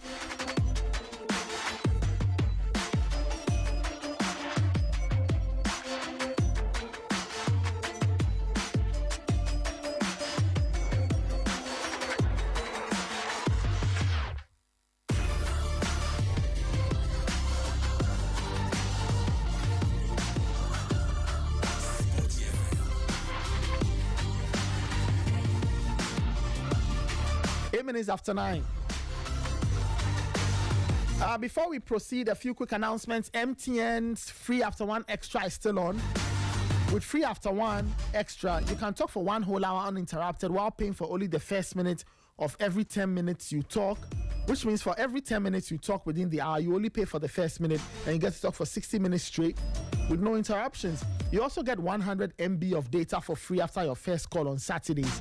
To subscribe to MTN Free After One Extra, just dial star 550 hash, star 550 hash, follow the prompts and you are good to go.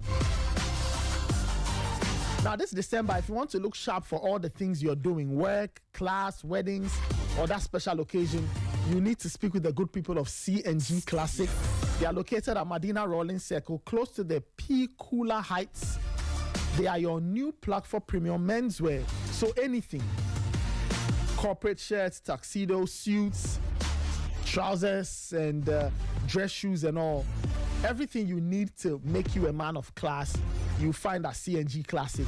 The prices are good, quality is on point. Call them or send them a WhatsApp message on 0536289911.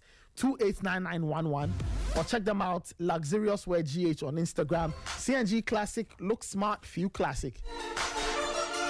Now, the Africa Basketball Festival is 5 years old, and this year's edition is ending on Sunday. If you want to catch some good basketball, go to the University of Ghana basketball court from the 10th to the 14th of December from 3 p.m. daily.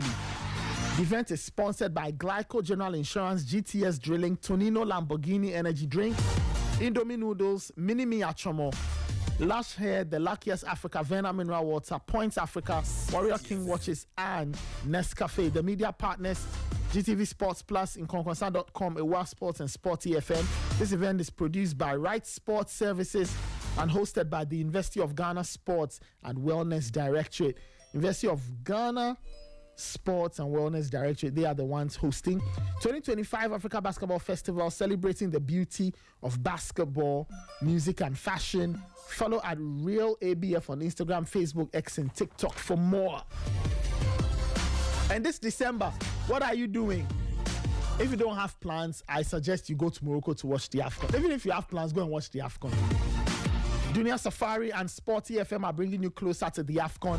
Speak with the good people of Dunia Safari. They have exclusive group travel packages. Now, apply the Sporty FM promo code SportyFan25 when booking to unlock a special 20% discount for a minimum of 3 people booking. Don't just hear it on Sporty FM. See the AFCON matches live. Call 053-808-7709 or send an email travelduniasafari@gmail.com or visit their website duniasafari.com. Get them on social, Instagram, Facebook, and TikTok at Travel Dunia Safari. Remember to use the code SportyFan25 if you're a minimum of 3 or more people and get that 20% discount. 9/11. Let's take a spot of music. When we come back, we proceed with the show. This is the Sporty Breakfast. We'll be right back. Don't go anywhere.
Asante Kotoko, they beat Future Stars by 2-1. It almost turned into a very slippery encounter for Asante Kotoko. They wanted to join their brothers Hearts of Oak on the sidelines of the MTN FA Cup, but they managed to win by 2-1. Asante Kotoko have been experiencing a bit of turmoil after losing for the first time in the Ghana Premier League. It's been a bit of a rocky time for them. Michael, just your thoughts on the game itself. How did Kotoko fare? Pluses, minuses, and has Karim Zito's stock falling in the eyes of the fans after a bit of a turbulent last few weeks with the results in the league and all of that? Well, yes. I think yesterday's game, as you rightly said, it gave Kotoko a scare at the early exchanges, but I think they were able to manage it, and then they eventually equalized and then bounced back through Hubert Jehu and Peter Amiduakwa. But I think recent results has actually affected the kind of respect, the kind how has Asante Kotoko fans saw Karim Zito. I think it's been affected one way or the other. Initially, there was a certain immunity in terms of how the fans talked about Zito, but now it looks like fans are describing Zito similarly, like how they did Prosper Natogum in the latter days. And really, it shows that they are not happy. They are very much worried about the form of the team. And since they lost to Holy Stars, one thing that has actually not been positive about Kotoko has been about their goals conceded. It looks like every other game they do concede, and that is not positive for them. The fans feel that even if they're a team that struggles to get goals, they should at least have a certain defensive solidity that will make it very difficult for opponents to score against them. But it hasn't been like that. And in yesterday's game, if you look at how things went on and from how they conceded and everything, I think they could have done better in terms of the goals they conceded. They really should have defended better. The approach was very, like, it looks like the players, I don't know, but the technical team has given the reasons as fatigue. But I also look at how they play, and I think it's just the players not paying attention to whatever they are taught at training. They decide to do what they want and not what exactly they should do. And their defensive shield provided by the midfield and even the awareness, it is so poor. And it is not like the Kotoko we saw in the early exchanges. So for those close to the team, the fans, they are more worried about this, and they think something needs to give. The coaches will need to make drastic changes to how the team is set up and how they go about. Yesterday, Sambo O'Neill did not play because he was nursing an injury, and they had to rest him for this encounter. So they went with Mohamed Kamara, Philip Amo played, Musa Hamzata played, Lord Hilary Adabo returned from injury, Hubert Jehu, Seth Kojo, and for Seth Kojo, he even was injured and had to be substituted from the game. And then one of their youth team players, Lawson Chairman, who played. And then there was Zakaria Fusaini, Joseph Amwa, Lord Amwa, Walid Fusaini, and Peter Amidu. So this was how they started. And I think they missed someone like Samba in the game. Right. I think we lost Michael Asaribudu there. We'll reconnect with him in a bit. But he was trying to share his thoughts on Kumasi Asante Kotoko and their struggles. Yesterday, they were nearly kicked out of the MTN FA Cup, but they found a way to bounce back. If Michael is back on the line, let me quickly reconnect with Michael so he wraps up with his thoughts on what he started. But Calvin also answers in here with me. Yeah, Raymond, before Michael joins again, I think that talking about this injury, Zito came and then he signed a little over, I think he signed about 15 players. Fine, arguably we've seen some get injured. That is, there's this guy that we know, Shaibu, the right back, he's injured. Francis Akwa came through, You know, we've seen Morifin Donzo, you know, Hilary Adabo, Seth Kwajo, and all that, Inusa, and all that. But I ask myself, if you look at the Asante Kotoko team, and if there was every player supposed to be fit, Kamara being imposed, Lord Amor wasn't a player who was signed by Zito. Esiedu was there before Zito came. Ablo Samba, they were there before he joined. Hilary Adabo is the one who joined. But I ask myself, if Andrews Intimeno is available, I don't know if Adabo will play or he will complement him in there. Jau and Seth Kwajo will be fighting for a slot. Kwame Poku is fed. Babaya entry Walid Fuseni, you know, Pitami Duaka on the right hand side, and Inusa and the like. So I still think that in as much as we've seen, you know, these injuries, it's about time that the coach trusts certain players. Last weekend in Hohoi, I don't know, Michael, if last weekend in Hohoi, when Francis Akwa was on the bench and then Joseph Amwa was playing at left back, I'm like, why? What is happening? Is it that there isn't confidence in, you know, Akwa, who was bought to come and deputize for Patrick Esiedu? So you get it. All these are issues that I think that the Kotoko technical team should be looking at, how to maximize, you know, the players that they have and get the best result from them. You know, these raises questions. If you buy 15 players and then, you know, we still cannot see, you know, these players regularly available and not being able to, you know, slot into the team when others are not present and would have to be playing makeshifts, you know, it raises lots of questions about the capabilities of the others, because when you sign players, they are expected to come augment the squad, either be starters or be very reliable backups to the players who start. So I think, yes, you cannot blame Zito too much due to the injuries and inconsistencies. There are players that you may think are fit at a certain point, but you go and check and then they may not even be fit. Yesterday, Hamzata had to play in central defenses, adapt role, and I think that for the Porcupines, yesterday was when they really saw, you know, the real profile of that is Hamzata and other players. So lost Junior like yesterday when he was introduced. I don't think these are games that they should be able to play. The players from the U team, these are games that they should be up for it at the Okese Park. You don't want to injure your regulars. I was still questioning myself. Seth Kwajo from the Hohoi United game, you could clearly see that you know, the injury still lingers, and then you just come in and in a game like this, you just failed him.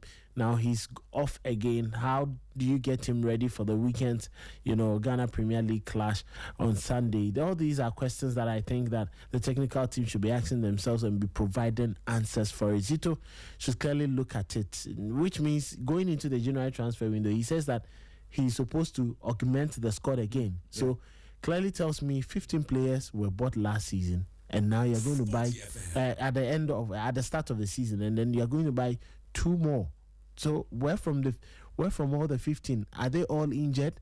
And from the other players who were there, what is happening? So for someone who is trusted with youth development and giving players opportunity, we saw his work back then at Asante Kotoko, at Heart to Folk, and then even his time with Dreams FC, producing some of the best talents from the youth team. If he's not able to do that, then I think that what Asante Kotoko trusted and wanted from himself, you know, it would have been lost. You may be following the path of Prosper Natiogu, who was, you know, many thought was going to develop and bring some youth players in there. Yes, we saw a couple of them, but were they enough? I think Zito should be looking at that angle and then be getting the best, because we know that Hamza Obeng was put in charge of the U team, and most of the games that they were playing, he was the one in charge of it. So they should be doing their best to get these players, you know, available to augment the team, rather than complaining about the injuries. I think that yes, injuries do exist, but you should be braced up for it. Well, Michael was on the line trying to give us a bit of perspective into what's been happening at Kotoko. Michael, we lost you there. Apologies. Could you kindly wrap up your comments for us? Just give us your final words on Kumasi Asante Kotoko. Yeah, I think, as I said, Zito is losing the kind of trust that the fans had in him. They are beginning to question his tactics. They are beginning to question the level of coaching as regards this Asante Kotoko team. And when it happens like this, the supporters will basically move to the next level, which is to seek for the coach to be sacked.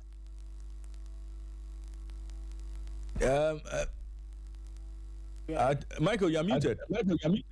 Yeah. Can you hear me now? Yes. Okay. I don't know why this thing is messing up, but as I said, they will need to improve so that he'll be able to win over the fans again. The performance in itself is not good. Aside the complaints or the concerns about fatigue and everything, I think the level of coaching needs to improve. There is something that is not really right with this Asante Kotoko team. Yesterday, when he decided to make changes, switch positions, move Hamidu Akwa from the left to the right, you could see that they played very well. But I don't know what is happening. But everything that is happening at Kotoko right now is not so positive. And I think there needs to be changes that will help the team to realize the results that they think they deserve. Right. Michael, let's quickly take a look at the Europa League games to look forward to today, as well as the Conference League games, because right after Champions League, we know the second tier and third tier competitions will also have to take center stage. And so let's quickly run you through the games to look forward to tonight. At 5:45, Dynamo Zagreb play Betis, Ferencváros will play Rangers, Ludogorets play PAOK, Midtjylland take on Genk, Nice play Braga, Sturm Graz will play Red Star Belgrade, Stuttgart take on Maccabi Tel Aviv, Utrecht versus Nottingham Forest, Young Boys versus Lille, Basel versus Aston Villa, Brann versus Fenerbahce, Celta Vigo will take on Bologna, Celtic face AS Roma, Porto take on Malmo FF, FCSB take on Feyenoord, Freiburg plays Salzburg, Lyon take on Go Ahead Eagles, and Panathinaikos will play against Victoria Pilsen. Now, in the Conference League, Kelvin, if you could just take me through the Conference League fixtures. Well, yes, for the Conference League, these are the matches that will be coming up this evening. BC Aken against AEK Lanaka. There is Breidablik against Shamrock Rovers. There is Universitatea Craiova against Sparta Prague. There is Drita against AZ Alkmaar. FC Noah against Legia Warsaw. Michael, will you come for Noah? Noah's Ark. Yes. You know, but Kelvin, on a more serious note, who is paying for the arks the guy is building?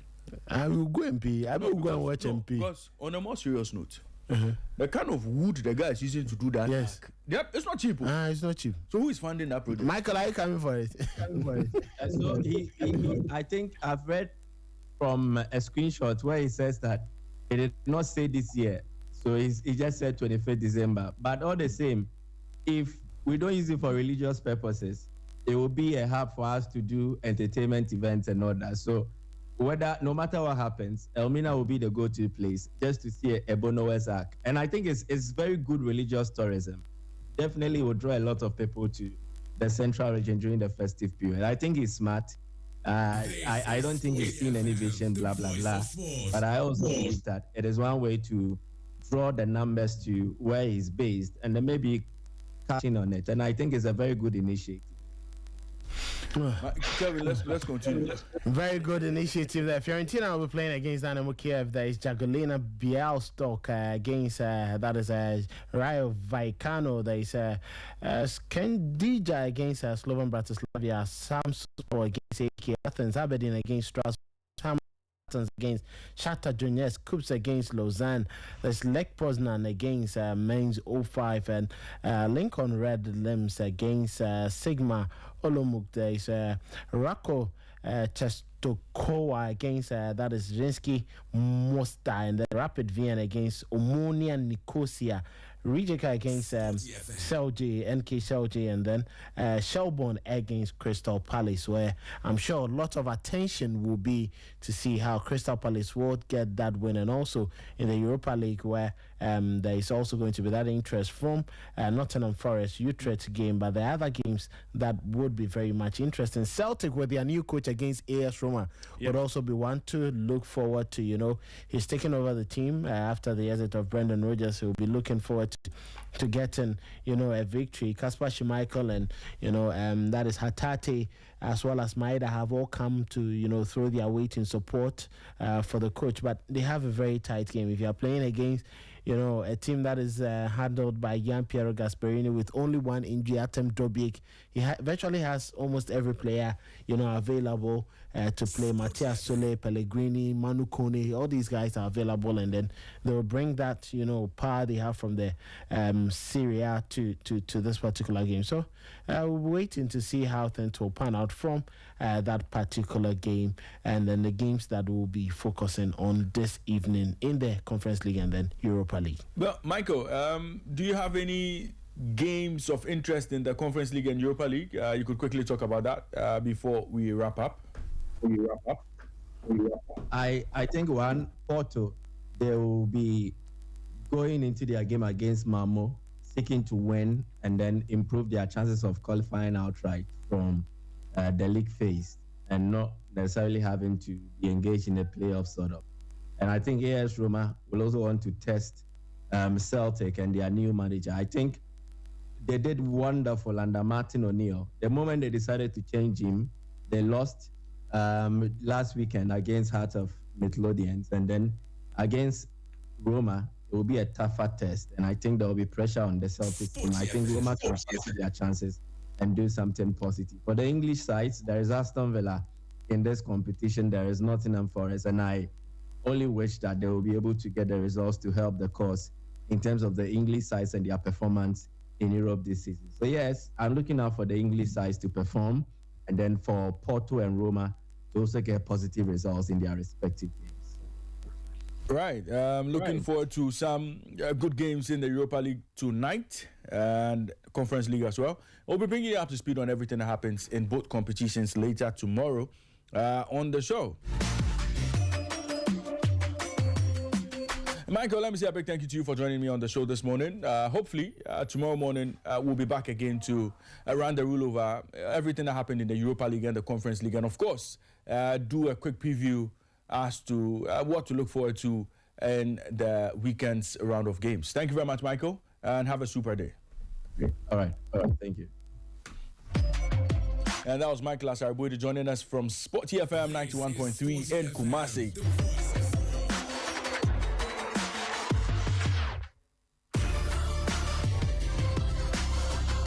And let me remind you, Nathan Carr will be bringing you Inside French Football at 10:05.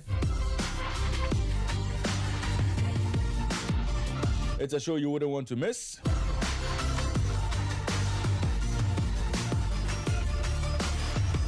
Everything French football, Nathan has you covered at 10:05 on Inside French Football.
Well, before we wrap up,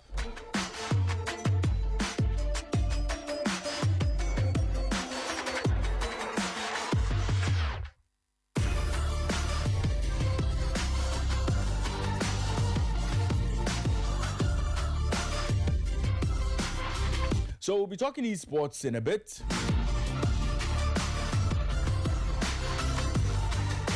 We'll be talking, we'll be having a conversation with the Esports Ghana team.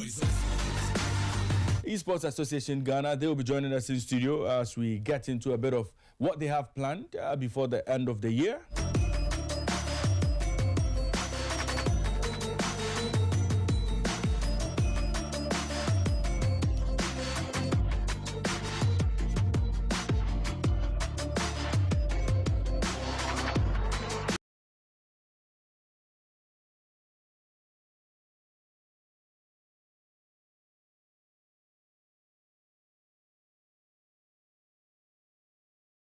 With me, he's the president of Esports Association Ghana, and it's been a while since we heard from him. Kwesi, good morning to you and welcome to Esports. Good morning. Welcome to Sporty. Yeah, I mean, I've been saying Esports all morning, so it's been a while. Yeah, it's been a while, but wonderful news across the globe. So we're here to share that. How is Esports Association Ghana? Esports Association Ghana is doing great.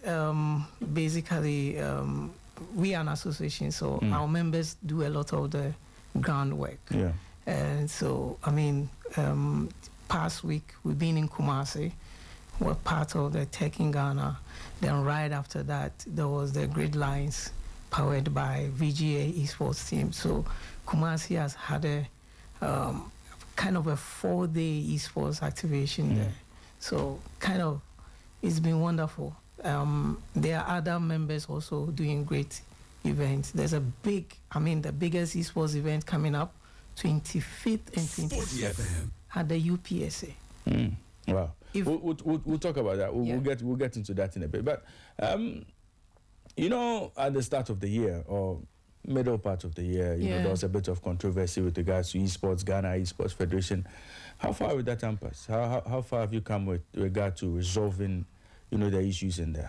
Well, the director at NSA is handling it well. Yeah. His view is that everybody can operate in the space, and is giving everybody the listening here. Okay. And also the go ahead to everybody to do their work. Okay.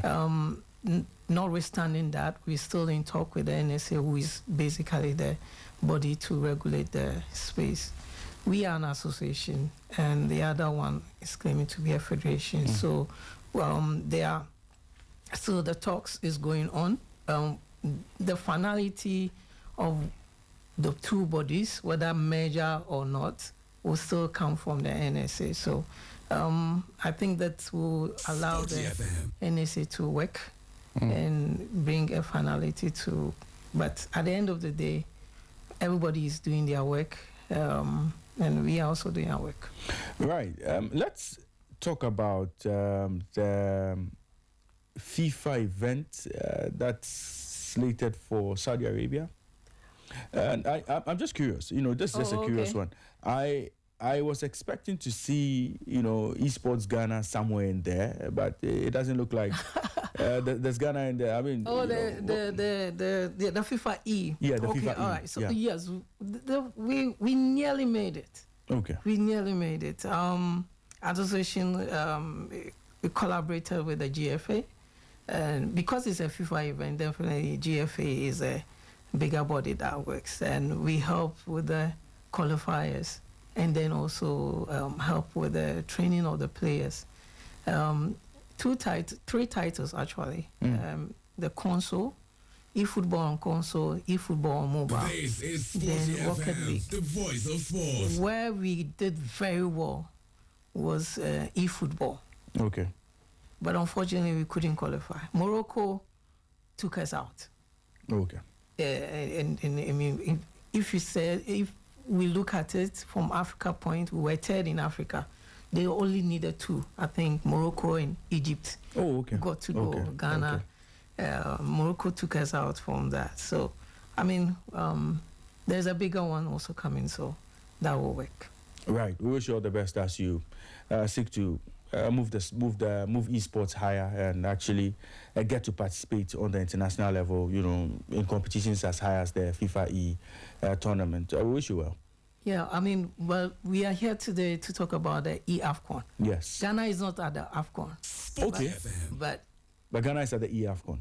Ghana is at the EAFCON. Oh, wow. So. And the African Confederation of Esports, which is the biggest esports body in Africa, which we are part of, in fact, is bringing all the 48 countries in Africa together to participate in E-Mobile.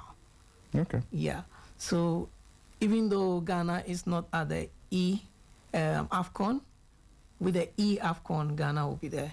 Oh, wow. And this Saturday, we are having our Ghana qualifiers at the cave at Spinters.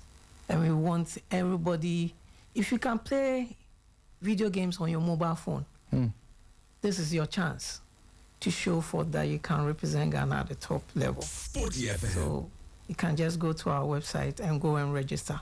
Right. So ahead of, before the end of the year, what do you have planned? What's the plan for the end of the year? Because I'm told, a bit whispered in my ear that you have a very big competition coming up with lots of money to share. Tell us about what you have planned. Yes, one of our partners or our members, matchweek.com, which is a locally developed tournament bracket system. Platform in Ghana, is hosting the biggest esports event in Ghana, and it's at UPSA. It's never been done. To have UPSA auditorium for 2 days organizing esports, is the biggest event. There's going to be vendors. There's going to be different titles: EAFC, Mortal Kombat, Blair, eFootball Mobile. And the prizes go up to 120K. 120,000. That's the total prize pool. Wow. It's never been done.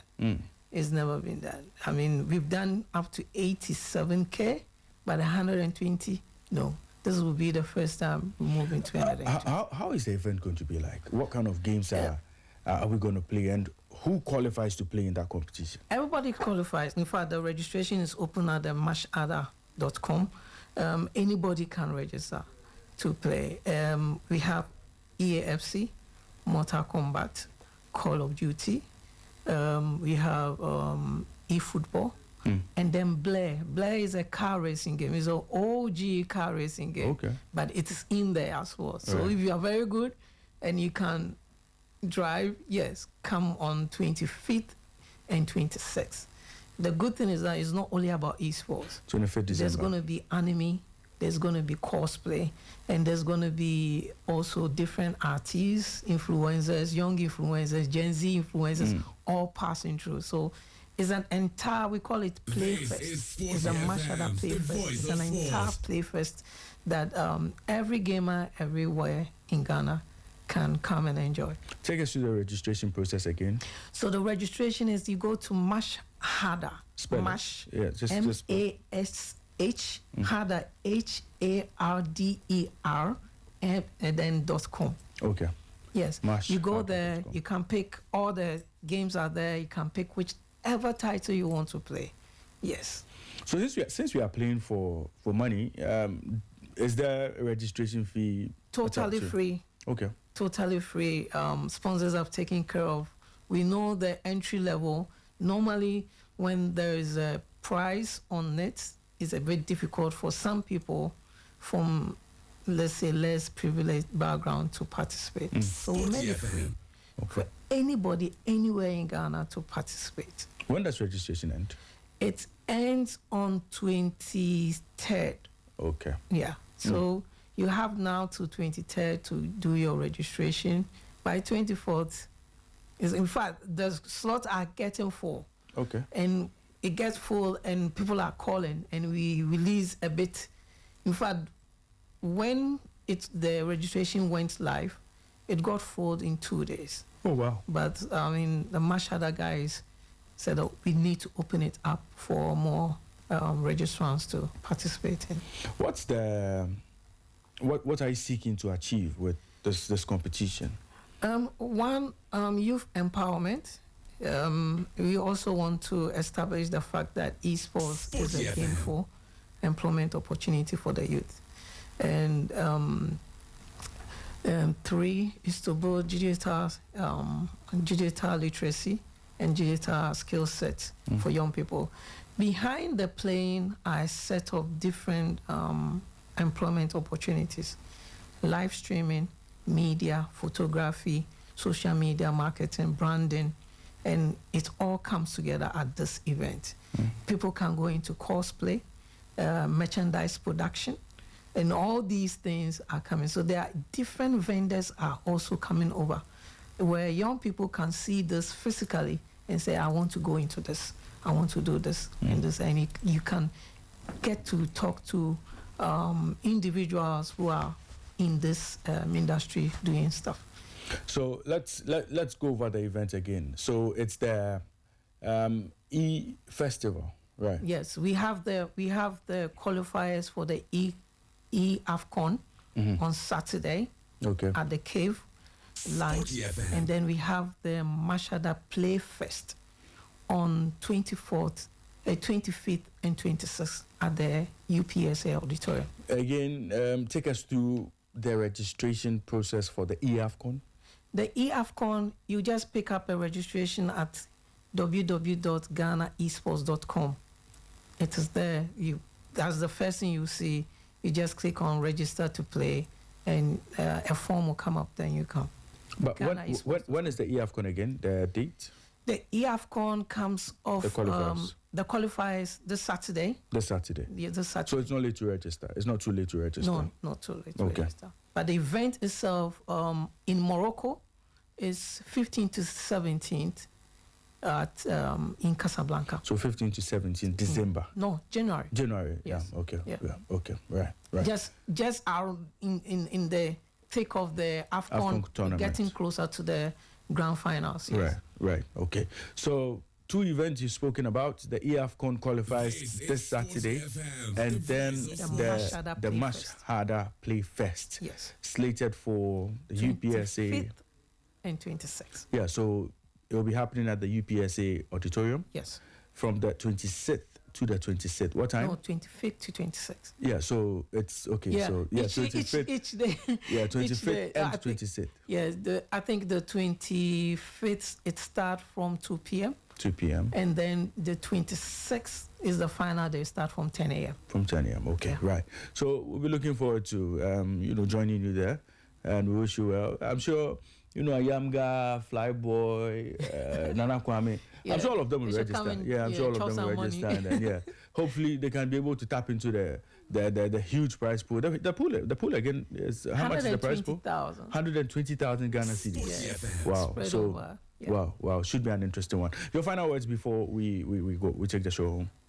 Well, esports is really empowering the youth and occupying their time, but definitely for something profitable.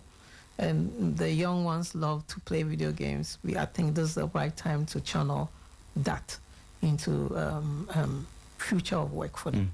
Thank you very much. Kwesi Hayford, President, Esports Association Ghana. And we wish you well as you seek to grow the sport and make it very, very popular and big in Ghana and on the Africa continent and the world as well. So we thank you very much for your time. And, our doors are always open. Anytime you want to share a few things with us, our doors are open. We are the voice of sport. So as always, we'll give you the microphone to speak to the world, speak to Africa, speak to everybody. Thank you so much. Great. I've been speaking with Kwesi Hayford, is the president of the Esports Association Ghana. They have a big event coming up on the 25th and the 26th of December. The Mashada Play Festival, happening at the UPSA Auditorium. And the 25th event would be starting at 2 p.m. And the final day, which would be on the 26th of December, will start at 10 a.m. So to register, you visit their website, www.mashada.com. The registration procedure is there. The registration is absolutely free. And if you qualify as one of the best players, if you're able to win any of the games, there'll be eFootball, there'll be Mortal Kombat, there'll be EAFC. I mean, lots of games, Call to Duty, all of that. If you're one of the best winners, you get to tap into the 120,000 Ghana cedi prize money. It's a prize pool that you could benefit from. So our players out there, Esports Ghana has something special for you. Well, this all time would allow us on today's edition of Sporty Breakfast. I've done this with Nathan Kwao, entire production team, Immortali Jakwa Champo, Emmanuel Ayamga, Fidelis Nchieje, Yusuf Desaja Isa, a.k.a. Flyboy, Nana Kwame Labi, Abigail Sena Susu, Angela Mensa, Janet Nanikwe Amankwa, entire technical team, Trish, Yeyo, Biggie, Jonathan, Douglas.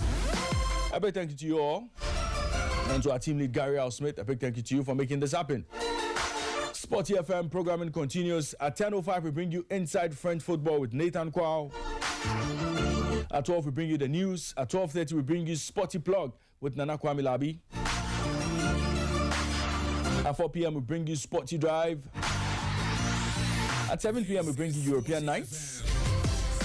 And at 10, we bring you our NFL and NBA exclusive show, Ball Up Top, with Winston Michaels. In between time, we have lots of podcasts for you, lots of sporty stories for you as well. It never gets boring on Sporty 106.1 FM. My name is Raymond Yamador. God willing, we'll be back again tomorrow with another interesting edition of Ghana's #1 sports morning show, Sporty Breakfast. Until then, be good. Keep listening to Sporty 106.1 in Accra, 102.5 in Takoradi, and 91.3 in Kumasi. Keep listening to Sporty FM because we are the voice of sport.